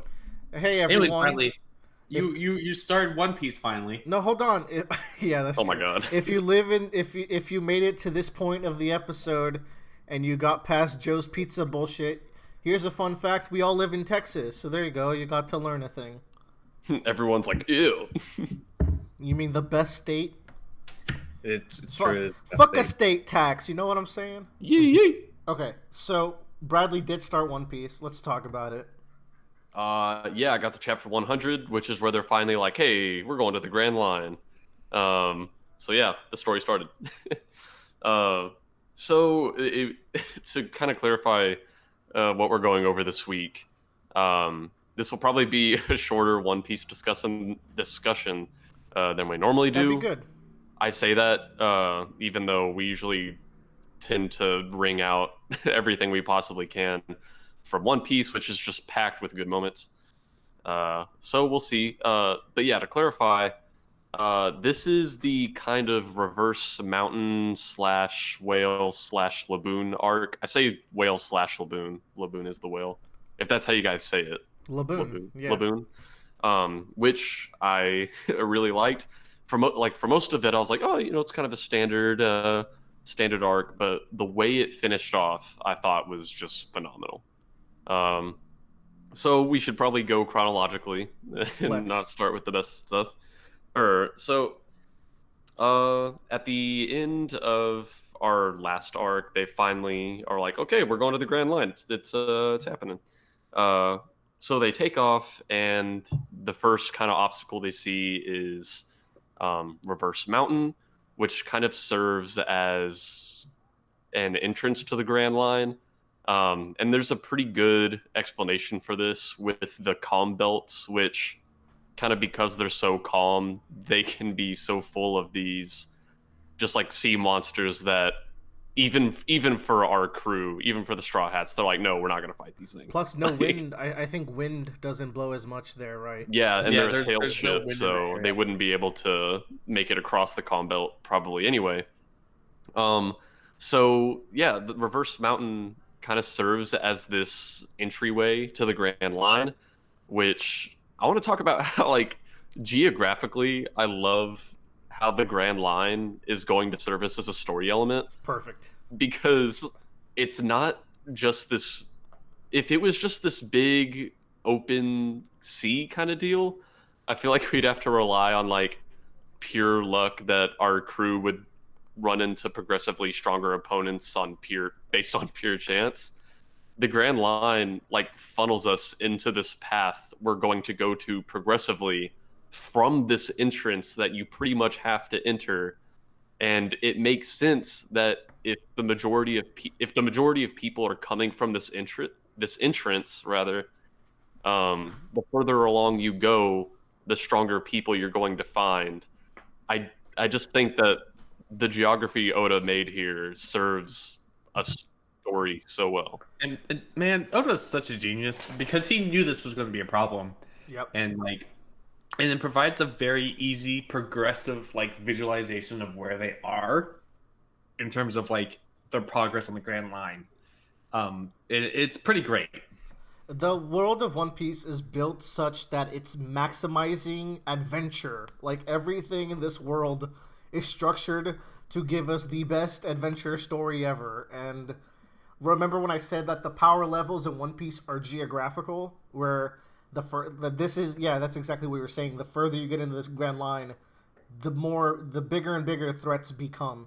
And it totally makes sense. It's a really good way to structure your story so that there's a power creep, but then also explains why this power creep isn't ruining the rest of the world, because all the big shots are at the end of the Grand Line doing their shit there. Yeah, like as soon as because like we've heard a little bit about the Grand Line up to this point, but the fact that we have an entrance that virtually everybody has to go through, and they showed us like the islands, like I don't know, like I was like, this is fucking genius. Like this is how you have that like power creep over time and have it make sense in the world. It is genius. Just like, holy wait. shit. Just wait until you get the explanation as to why they can't just straight sail to the end, because that's the actual genius part. Yeah, like at this point, I'm just like, I know whatever Oda do. Like, I trust him. I trust Oda. Like, whatever he does, I'm sure I'm gonna love it. He's earned that trust. He's FromSoft of. He's the FromSoft of manga. To like touch on power creep for a little bit, I think One Piece has like some of the how do I say this, like enemies that we encounter become more and more powerful, but Oda does a really good way of still providing us this tension that, you know, how are they going to beat this opponent kind of deal. Whereas like I feel like there are some like more traditional battle mangas like, oh, they're gonna beat it, yeah, sure, but like the arc Willer and I are in right now, I have no idea how it's gonna turn out. There's just no fucking way. The series probably ends this arc. Like it's just because like and it's not like a Dragon Ball like Island 1 has Frieza and Island 2 has Cell, where Cell is 50 times stronger than Frieza. It's really nice and gradual, and it takes a while until it's like, oh shit, like they're having trouble beating these people, and like the story has to revolve around it's really interesting how it unfolds. Mm-hmm. Especially when you get to like that right before the time skip part. That's like a big kind of like, oh fuck moment. Yeah. And like that's where we're at right now in our like current read through. Like I'm like Willard, just being honest, like I don't know what they could possibly do at this moment to win. Oda, it's some shit's going. I have some theories. Well, we'll talk about it. But Bradley, yeah, go ahead. Yeah, like Joe's talking about the battles, and I think Oda has just a fundamentally good understanding of what the priority is in a battle. Yeah. I think in general, as a writer, and I don't know, maybe people have different priorities, but I think your goal shouldn't be like, oh, are our good guys going to win? Like, it should be, it doesn't matter whether they win or lose, really. It's just at what cost are they going to win or lose, or how are the characters going to grow as a result of a lot this of the fight? time, it's actually a why. Why are they fighting? Yeah. And why does it matter? And the reason's always great. And like so much of One Piece's fights already, you know, just like you said, the why we get to that fight and the how, I guess. Yeah. and the how, like holy shit. Like Oda really knows what he's doing. And this is where I feel like a lot of other shonen that would have been out at the same time as where I currently am. I think that's where a lot of them fail. They just like, oh well, look how strong this guy is. It's pretty scary, huh? And I think One Piece has the priority on the characters. Now, speaking of fights, this arc has none of them really. Yeah, and it was still great. Yeah, it just goes to show you don't need fights all the time. It starts introducing these setup arcs, these exposition arcs. They're exposition arcs, and they're just as good, if not better, than the more action-heavy arcs. Yeah. So I guess if we want to get kind of into the play-by-play of events, the crew is like, okay, time to go to the Grand Line. I think we established that they have to go through this entrance at Reverse Mountain, which it'll only last a chapter or two, but there's some really good moments in here. One of them that really stuck out to me was as they're approaching the entrance to Reverse Mountain, where the currents kind of converge, their whipstaff breaks, and they're very close to just totally crashing and honestly all dying. And Luffy, zero hesitation, throws himself between the boat and what they're about to crash into without knowing if that'll, one, even work, or two, if he'll be able to get back onto the boat and not drown. Like zero hesitation to sacrifice himself for his crew. Unfortunately, he's able to be saved. Zoro is able to grab Luffy's hand that he slung up into the air. And you could also make the case that that's just Luffy having enough faith that someone will be there to catch him after he does this saving throw.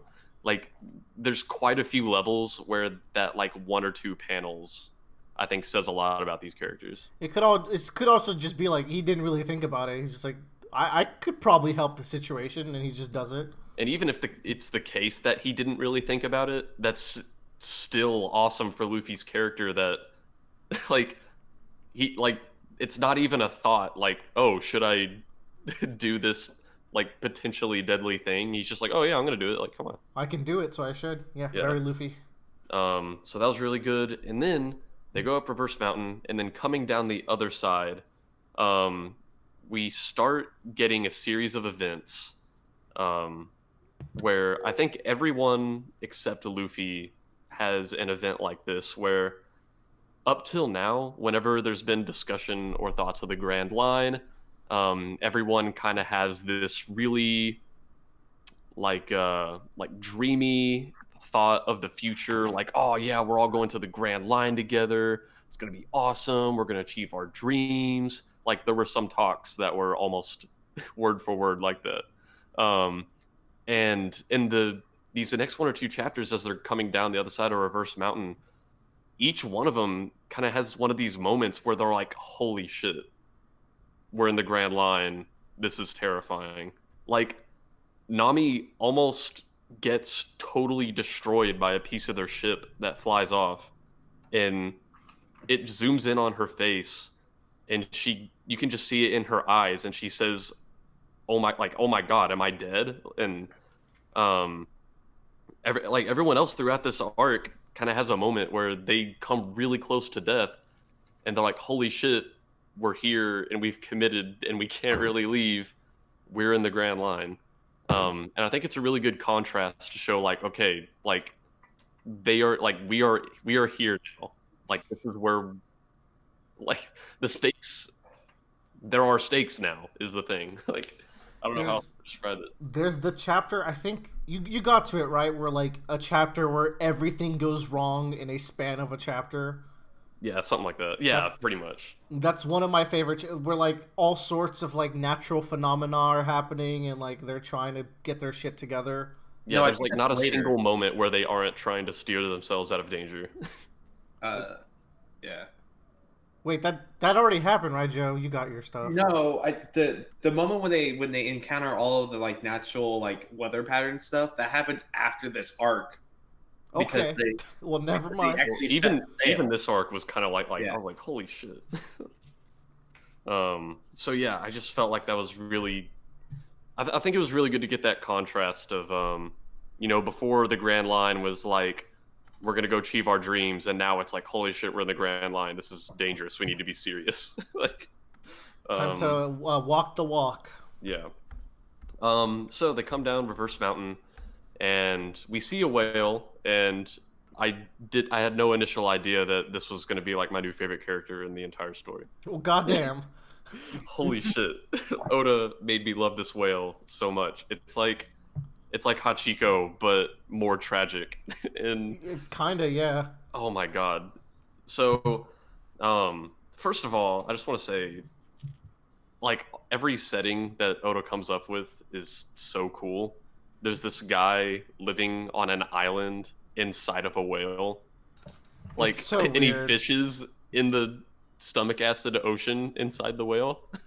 Jesus. It's so cool. And he built like metal plates around like the stomach lining too. Oh, man.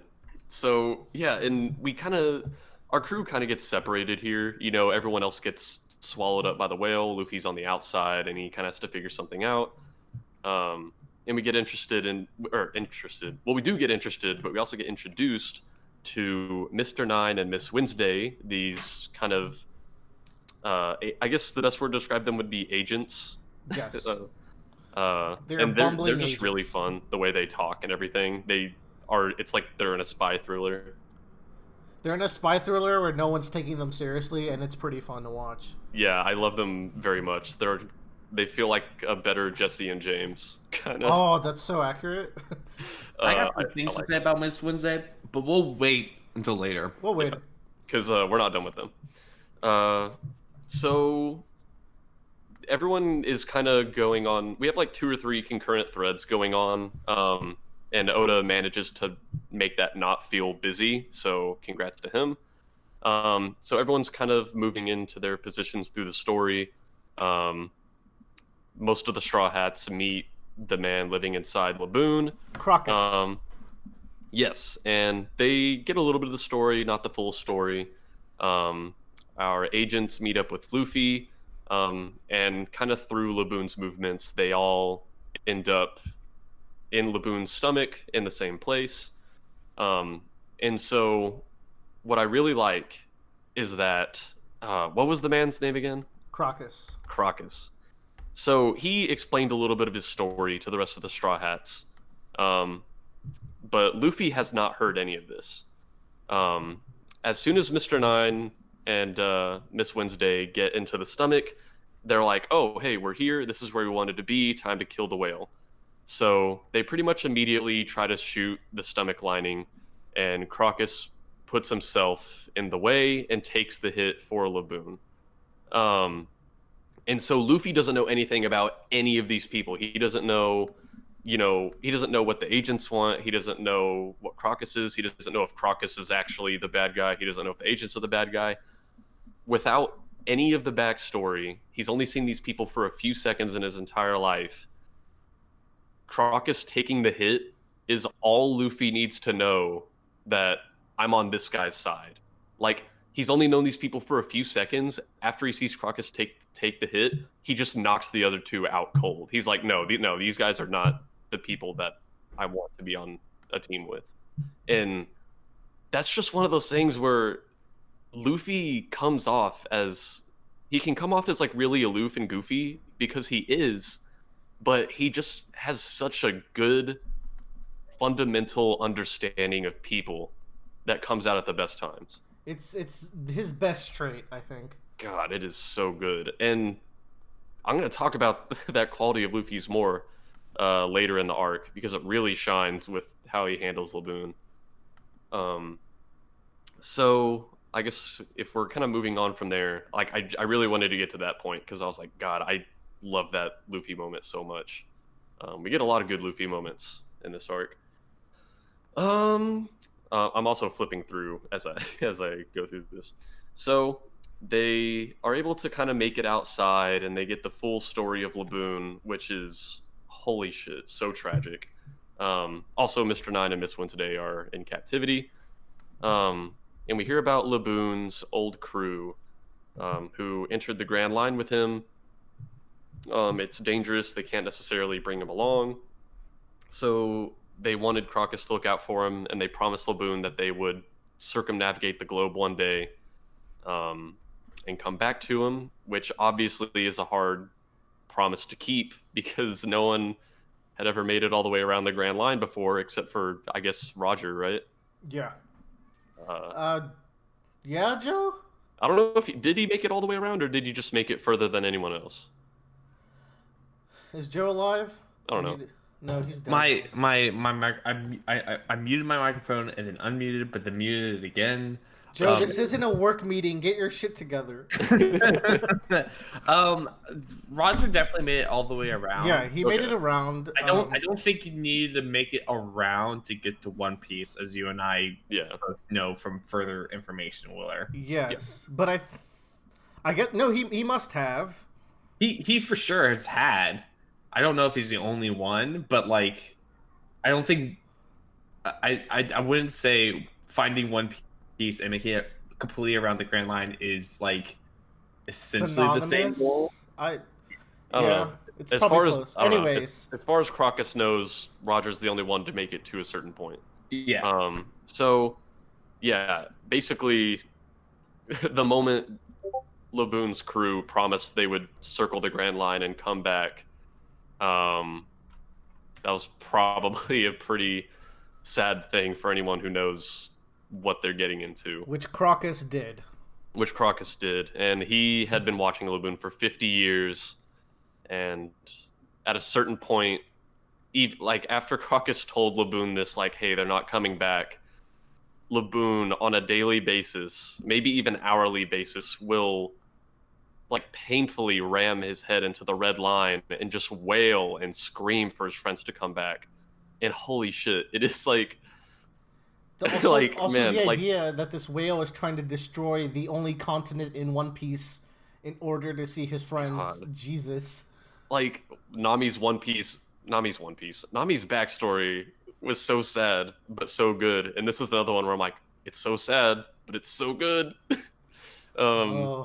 And Luffy having the emotional mastermind that he has, just such a good emotional maturity. Mastermind. He's an emotional mastermind. No one's ever said those two words together. No, he just immediately knows it. Like, this reminds me of when he found Nami's map room at Arlong Park. And he just immediately knew to destroy it. Yeah, he immediately knew, like, oh my god, I have to destroy it.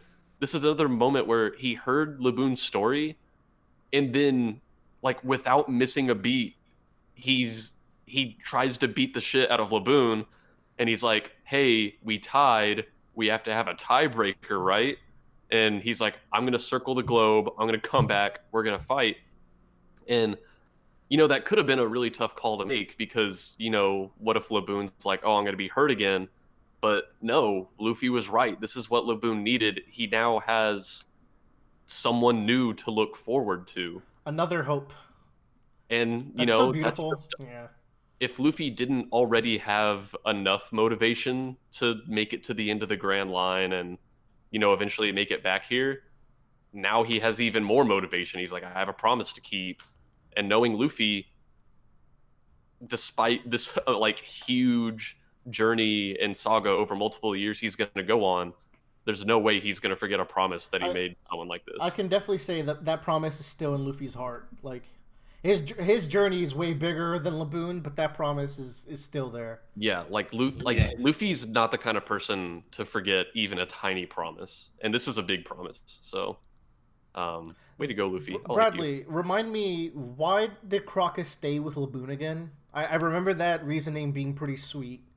So he initially had just decided to watch Laboon because Laboon's crew made it past Reverse Mountain, and there was a village there at the base of the mountain. Mm-hmm. And they kind of wanted to stay there for a year or two just to kind of prepare before really entering the Grand Line. And Crocus made really good friends with the entire crew, and they decided they just did not want to risk Laboon getting hurt. So, like, Crocus, you're a good friend. Can you watch Laboon for us? He's like, of course, Laboon's my friend too.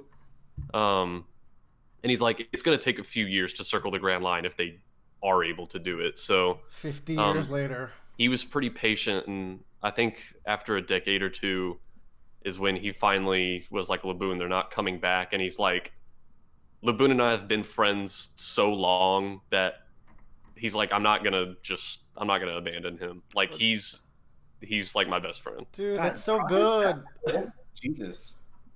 So Oh, Crocus is super old. yeah, Yeah. just Joe. holy shit. Joe, we need to talk in a second. But And even then, going back to Luffy's promise, I just remembered another reason it's good is because, like, it's one thing for Luffy to make this promise, but even then, that might not necessarily stop Laboon from ramming his head into the mountain and wailing, right? So Luffy paints the Straw Hat logo on Laboon's face and is like, hey, this is a symbol of our promise, and you can't ram the mountain or else it'll erase it and you'll forget the promise. Mastermind. Luffy, I love you so much.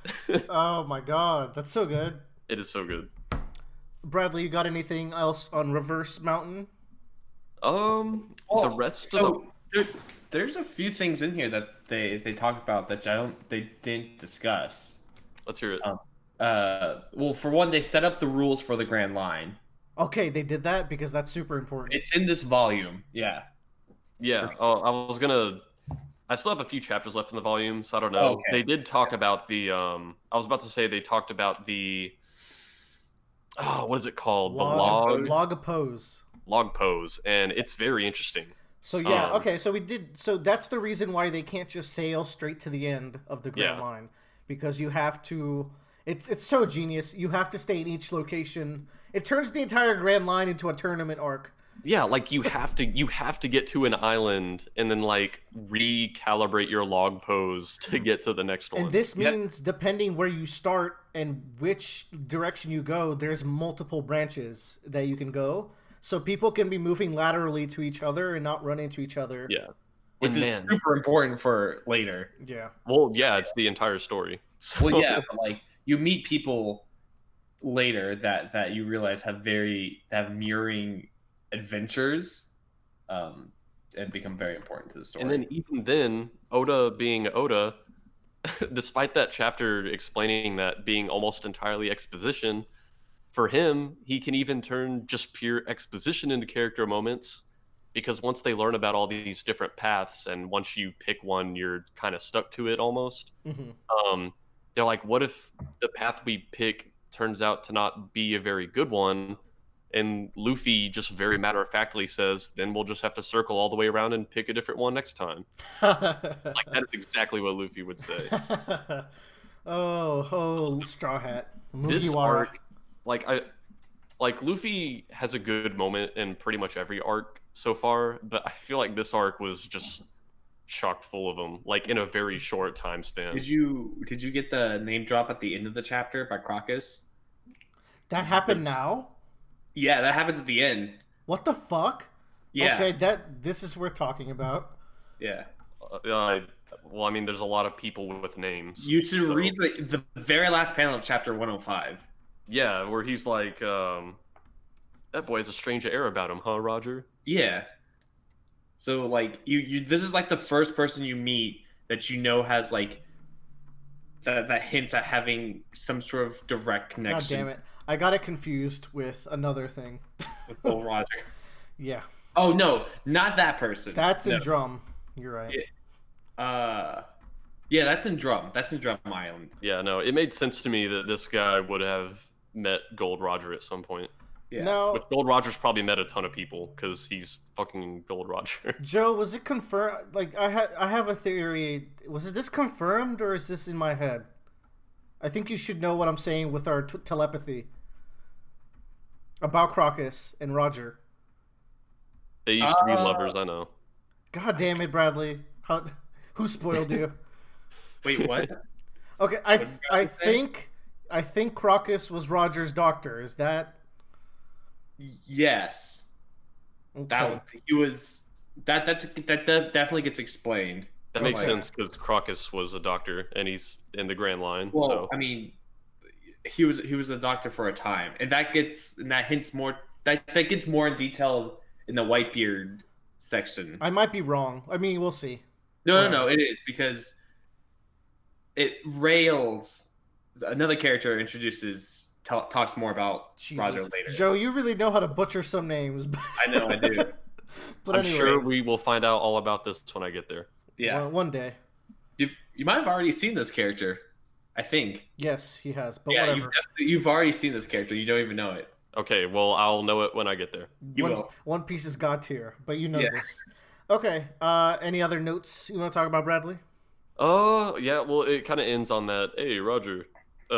So, no, Yeah. God, I really enjoyed this arc. For most of it, I was like, oh, that's like a 3 out of 5, but God, just the way Luffy handled his interaction with Laboon, I bumped it up to a 4 out of 5, which is pretty good, mind you. I Gave think. me the point. I So, think. Yeah, Joe got the guessing point. I think God. you've improved my thoughts on the only part of this arc that's like middling is like the hijinks with Mr. 9 and Miss Wednesday. But yeah, man, that ending is such good writing. yeah, Yeah. like it just goes to show, even like a smaller arc that most people might pass over, I'm just like, holy shit, Oda knows what he's We're doing. 29 minutes in, so we're still shorter than average. But Bradley's the god at analyzation. Well, that's the thing is, going into this, I was like, oh, it's a pretty short arc. There's not a lot to talk about, but I'm like, there really is. Like anything Oda writes, you can wring so much out of it because it's all there. What'd you think of Crocs's flower head?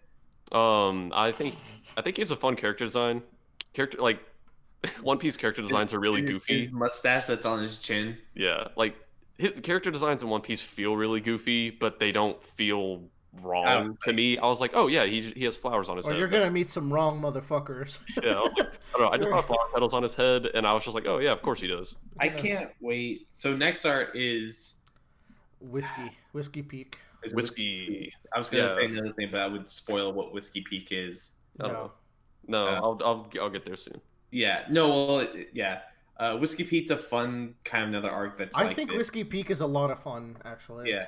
I really Whiskey Peak is also like fun to watch because there's a lot of cool sequences in there. It's a feel good arc. I feel like that might be the one where we get under 25 minutes, but we'll see. Mm-hmm. But then after We'll that, see. Yeah, we'll see. Watch it be the I think best the arc in one- One Piece. I think the arc I think the two arcs after Whiskey Peak, like Bradley is just gonna love.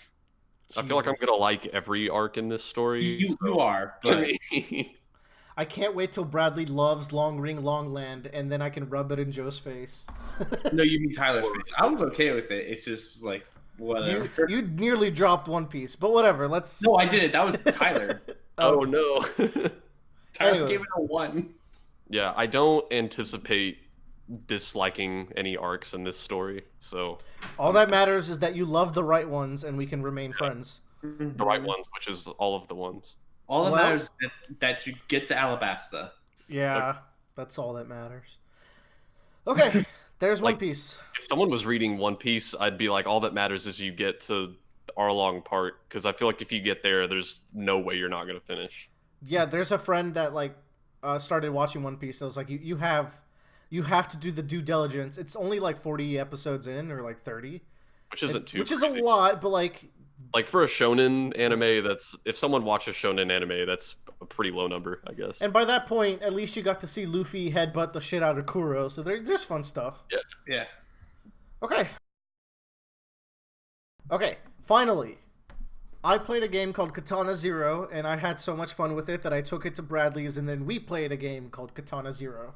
Yeah, and he was like, he had told me like, hey, I played this game this week, and like, holy shit, it's really good. You got to try it. And I was like, oh yeah, I'll play this indie game a little bit before we go to this Smash Bros tournament. And That was fun. like 30 minutes in, I was like, holy shit, it's been a long time since I've been this invested in a video game. We beat it that night because it's relatively short.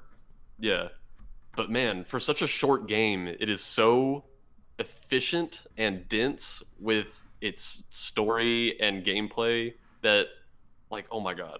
That is Where the do we perfect start? way to put it. Efficient and dense. Yeah.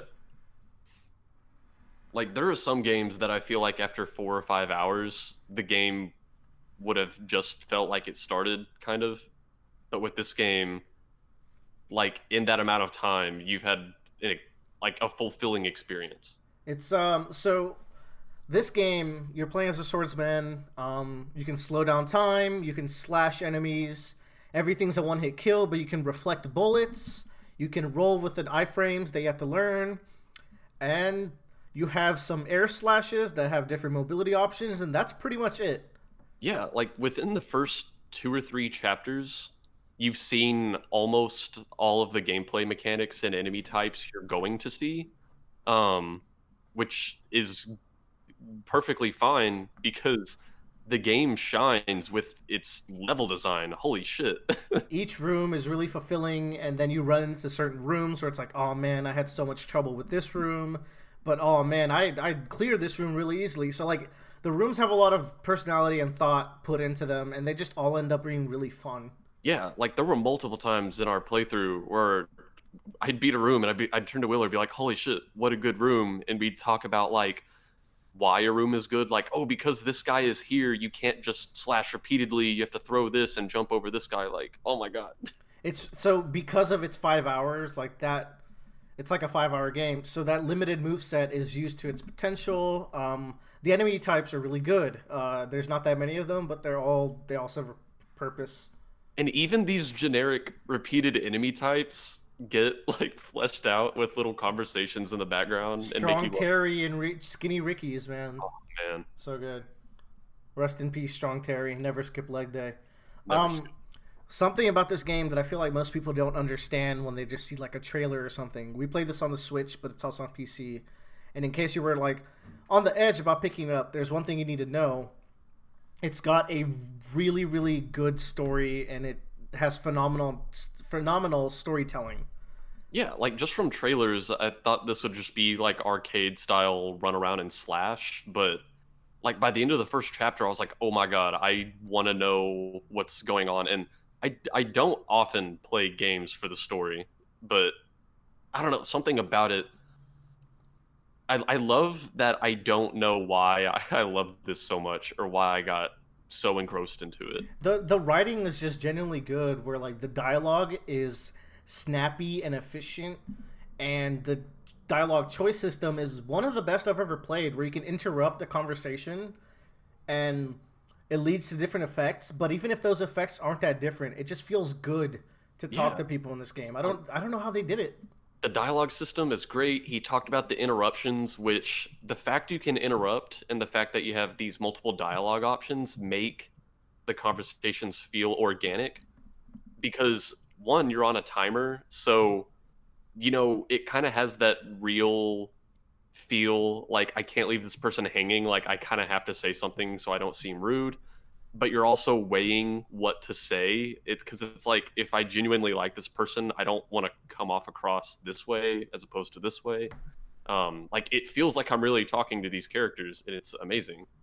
And one way that this really shines, for example, is the sequence where me and Bradley ended up doing the same thing here, where we get to a hotel and a receptionist greets us, and we just ignore the shit out of her and just keep interrupting her, and then we just walk through, and that's fine. She hates us at this point. We come back down the hotel, and now we have to fight more enemies because we weren't friendly with this girl, where if you were friendly with her before, you would have to do like less enemies later in the level. Yeah, and you even said there's like a Netflix date you can go on or something, right? Yeah, the conversations are more expansive than even I thought. Yeah, there's like, man, like watching people play this, the playthroughs can get like vastly different. And Like, in places that you don't expect.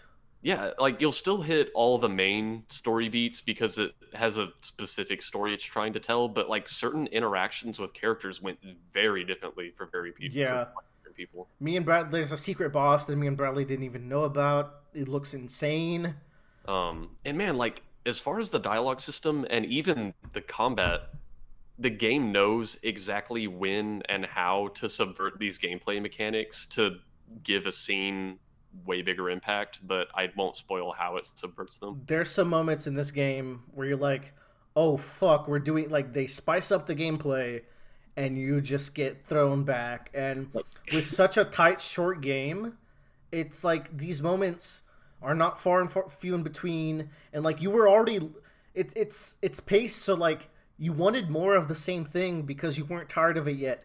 and they're already throwing different stuff at you to like just overwhelm your senses with the gameplay and story beats and Man, it's so good. there was one cutscene in the second half of the game where like it abruptly cut to this cutscene, and as soon as it registered in my mind what's happening, I like paused and I had to get up and go get a beer. And Willer's like, "Oh no!" I thought Bradley was upset. No, I thought it was so cool. So about this game, one of the last few things I wanted to touch on for sure is the presentation is so good. Where first of all, this freaking sprite art in this game is so good. It's Before we even got to the gorgeous. title screen, I was like, "Wow, this is a really good looking game." But then there's also effects like this game has a lot to do with time manipulation. It's one of the gameplay mechanics. So sometimes the game will use the same effect. Like it has this time skip effect, and it will double that effect to show like a character getting inebriated and drunk, and the feeling of like skipping through time while you're drunk. Because being drunk is just King Crimson, the stand from JoJo's. So this game really shows you that really well. And then it also has the sequence where you die multiple times and you're not sure why, and then you get interrupted in a way that you wouldn't expect in this game. And it's one of the first few times you get really subverted, where gameplay mechanics are getting used and then broken in order to tell the story better. Yeah, it's crazy how well the game mechanics are used for the story. And like talking about these effects and music and stuff, like there's one scene pretty early on where based on an effect that happens with the music, I was able to deduce a story element like one or two chapters before they like actually reveal it in text. And I feel like that's very purposeful. And Very. I think it's just masterful, really. The only things this game's a 5 out of 5 for me, and the only things like the gameplay, I thought you could use more options gameplay wise, but like because it's short, I had fun still, and it does leave a lot of questions. Like there's two big mysteries in particular. I got really deep into the story, so I feel like I have a good understanding, but there's some things where like you straight up just can't. You have to make some kind of wild guesses. Yeah, like there's no way there's not going to be more story coming. And I look forward to it. Yeah. Yeah, this game's 5 out of 5 for me, like hands down. Holy shit. It's for me, it's a Game of the Year contender right now, along with Devil May Cry and Resident Evil. Like yeah, it's also probably for me. and you heard how much I was gushing about Devil May Cry the other day, and like Yeah, like we for had this our to even breathe in the same space as that shows you how good this is for an indie game. yeah, for anyone who heard like the amazing like really long talk about the Devil May Cry series, that's impressive that this is up there. Really good game. And if honestly, if you're considering getting it, it's $15 when it's not on sale. Do yourself a favor. Now, I will say, the story is really mature. There's some fucked up shit in it, and if you're gonna play it, you should be ready for a couple trigger warning kind of things. Yeah, it's not for the faint of heart. There's some very, very intense things going on here. Dark and violent scenes, but they're it's still so good. Good game. $15. It's an absolute steal at that price, if you ask me, for what you're getting. Like, I really wish I could give this guy more money. I will give him more money as soon as the DLC's out because he deserves By the it. way, you said it was made mostly by one guy with like some outsourced art and music. The credits maybe. make it seem like the designing, programming, and half the story is one guy. Another guy helped with the story, and then a lot of artists help with the art. So, small team, very, very vision focused, one guy's vision kind of thing, and it turned out really great. Yeah, like, I guess to sum up how I feel about this, like earlier, I called Cadence of Hyrule like a must play for any Zelda fans, but not a must play like right now game. Katana Zero is like a must play right now game. Like people need to get this. In other words, Joe, the internet is waiting. Balls in your court. I don't know. It might be too dark for Joe, but I think it's still enjoyable. Joe needs to darken up a little. Darken yourself up a little bit. I played a lot game with the lights on. Fucking, it's not a scary game. Well, yeah, it's not a scary game. I don't know. Okay, that was the podcast. Let's do a little section where we just do a little free talk, and then we'll do our goodbye question. Bradley, Joe, y'all got anything cool going on? Man, my Any- life is essentially just One Piece and drawing, which I guess that's mostly drawing, and I do One Piece the day or two before the podcast, so it's fresh in my mind. That's a good thing to talk. Bradley's drawings have been really good lately. He's been showing us. I'm very proud of his progress. Yeah. I did I've moved back home and just I'm just figuring out what I'm gonna do with the rest of my life. Transitional times. What you gonna do? Yeah, I'm thinking about going back to masters, like going back to school. School But yeah, sucks. nah, school's fun when you like what you're learning. That's true. I liked what I was learning, but it's still like it's so many. It's hard. Okay, It's hard. it's a lot of studying. Things. For me, I finished Final Fantasy VII this week after chipping away at it, so I'm gonna talk about it next week, and then maybe I can finish Final Fantasy VI because I'm kind of on a JRPG kick, but I know these games are kind of long, so we'll see how that goes. And I definitely want to do a worm for next week, so all you worm boys, watch out, Stay wormy. stay wormy, stay wiggling. That's our thing. That's our podcast. Like That's the tagline motto. of the story. All right, Bradley or Joe, who has the hypothetical of this week? I feel like I can. I think I got one. Okay. Okay. Tragic accident. You were out walking yourself, and suddenly, German Shepherd comes running at you. Okay, and you know what happens next? It bites off your dick. Okay. All right. Oh, I already know know. this. You already know what happens. So you go to the doctor, and he's like, "I guess we need to get you a prosthetic cock." Oh, So God. he gives you an array of new experimental prosthetic dicks, and you have to choose an experimental one. You don't get a normal one. Why? Is this part of the insurance plan? I have to get kind of weird with it. Yeah. So the first prosthetic dick is like a really long. It's like a Lego brick. What? But it's not like a bunch of Legos shaped into a penis like the standard like 2x4 Lego brick. It's like one of those scaled up, and there's a hole in the end of it. How are you coming up with this? Your other choice is the new Nintendo Labo penis. So And it's cardboard? It's made of cardboard, but you have to fold it yourself. Can I replace? I can just get more cardboard and replace it. Yeah. Sure. It comes with a little chip you can put into the Switch. It has compatible games. Yo. Um, Play Star Wars. yeah, those are your two choices. Are you getting Lego dick or Labo dick? Oh come on! You gotta give me a third. But okay, third one is it's Elmo.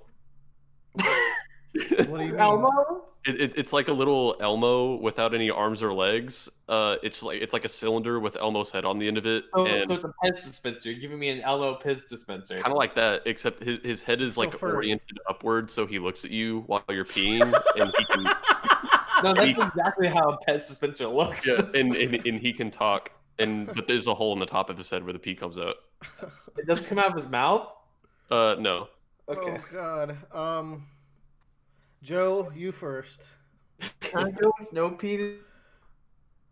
No, you have to get a penis.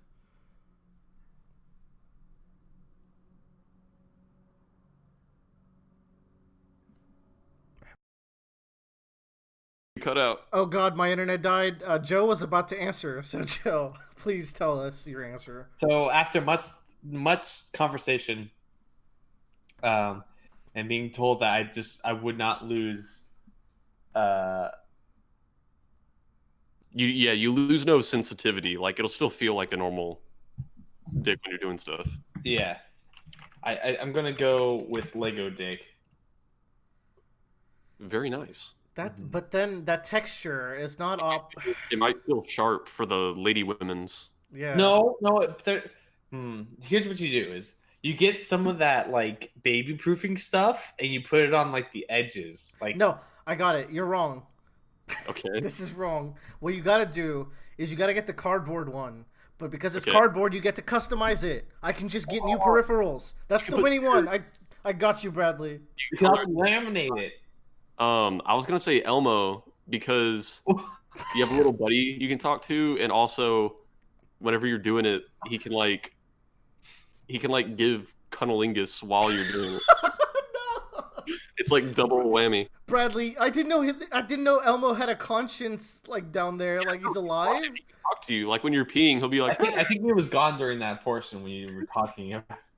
This is Yeah, like- very important. yeah, no, like when you're peeing, he'll be like, Elmo's World. Okay, I stick with my answer. I'm cutting all of this out. Goodbye, everybody.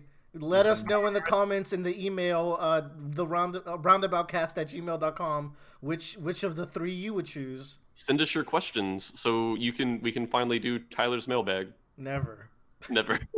It's like choosing a starter. Just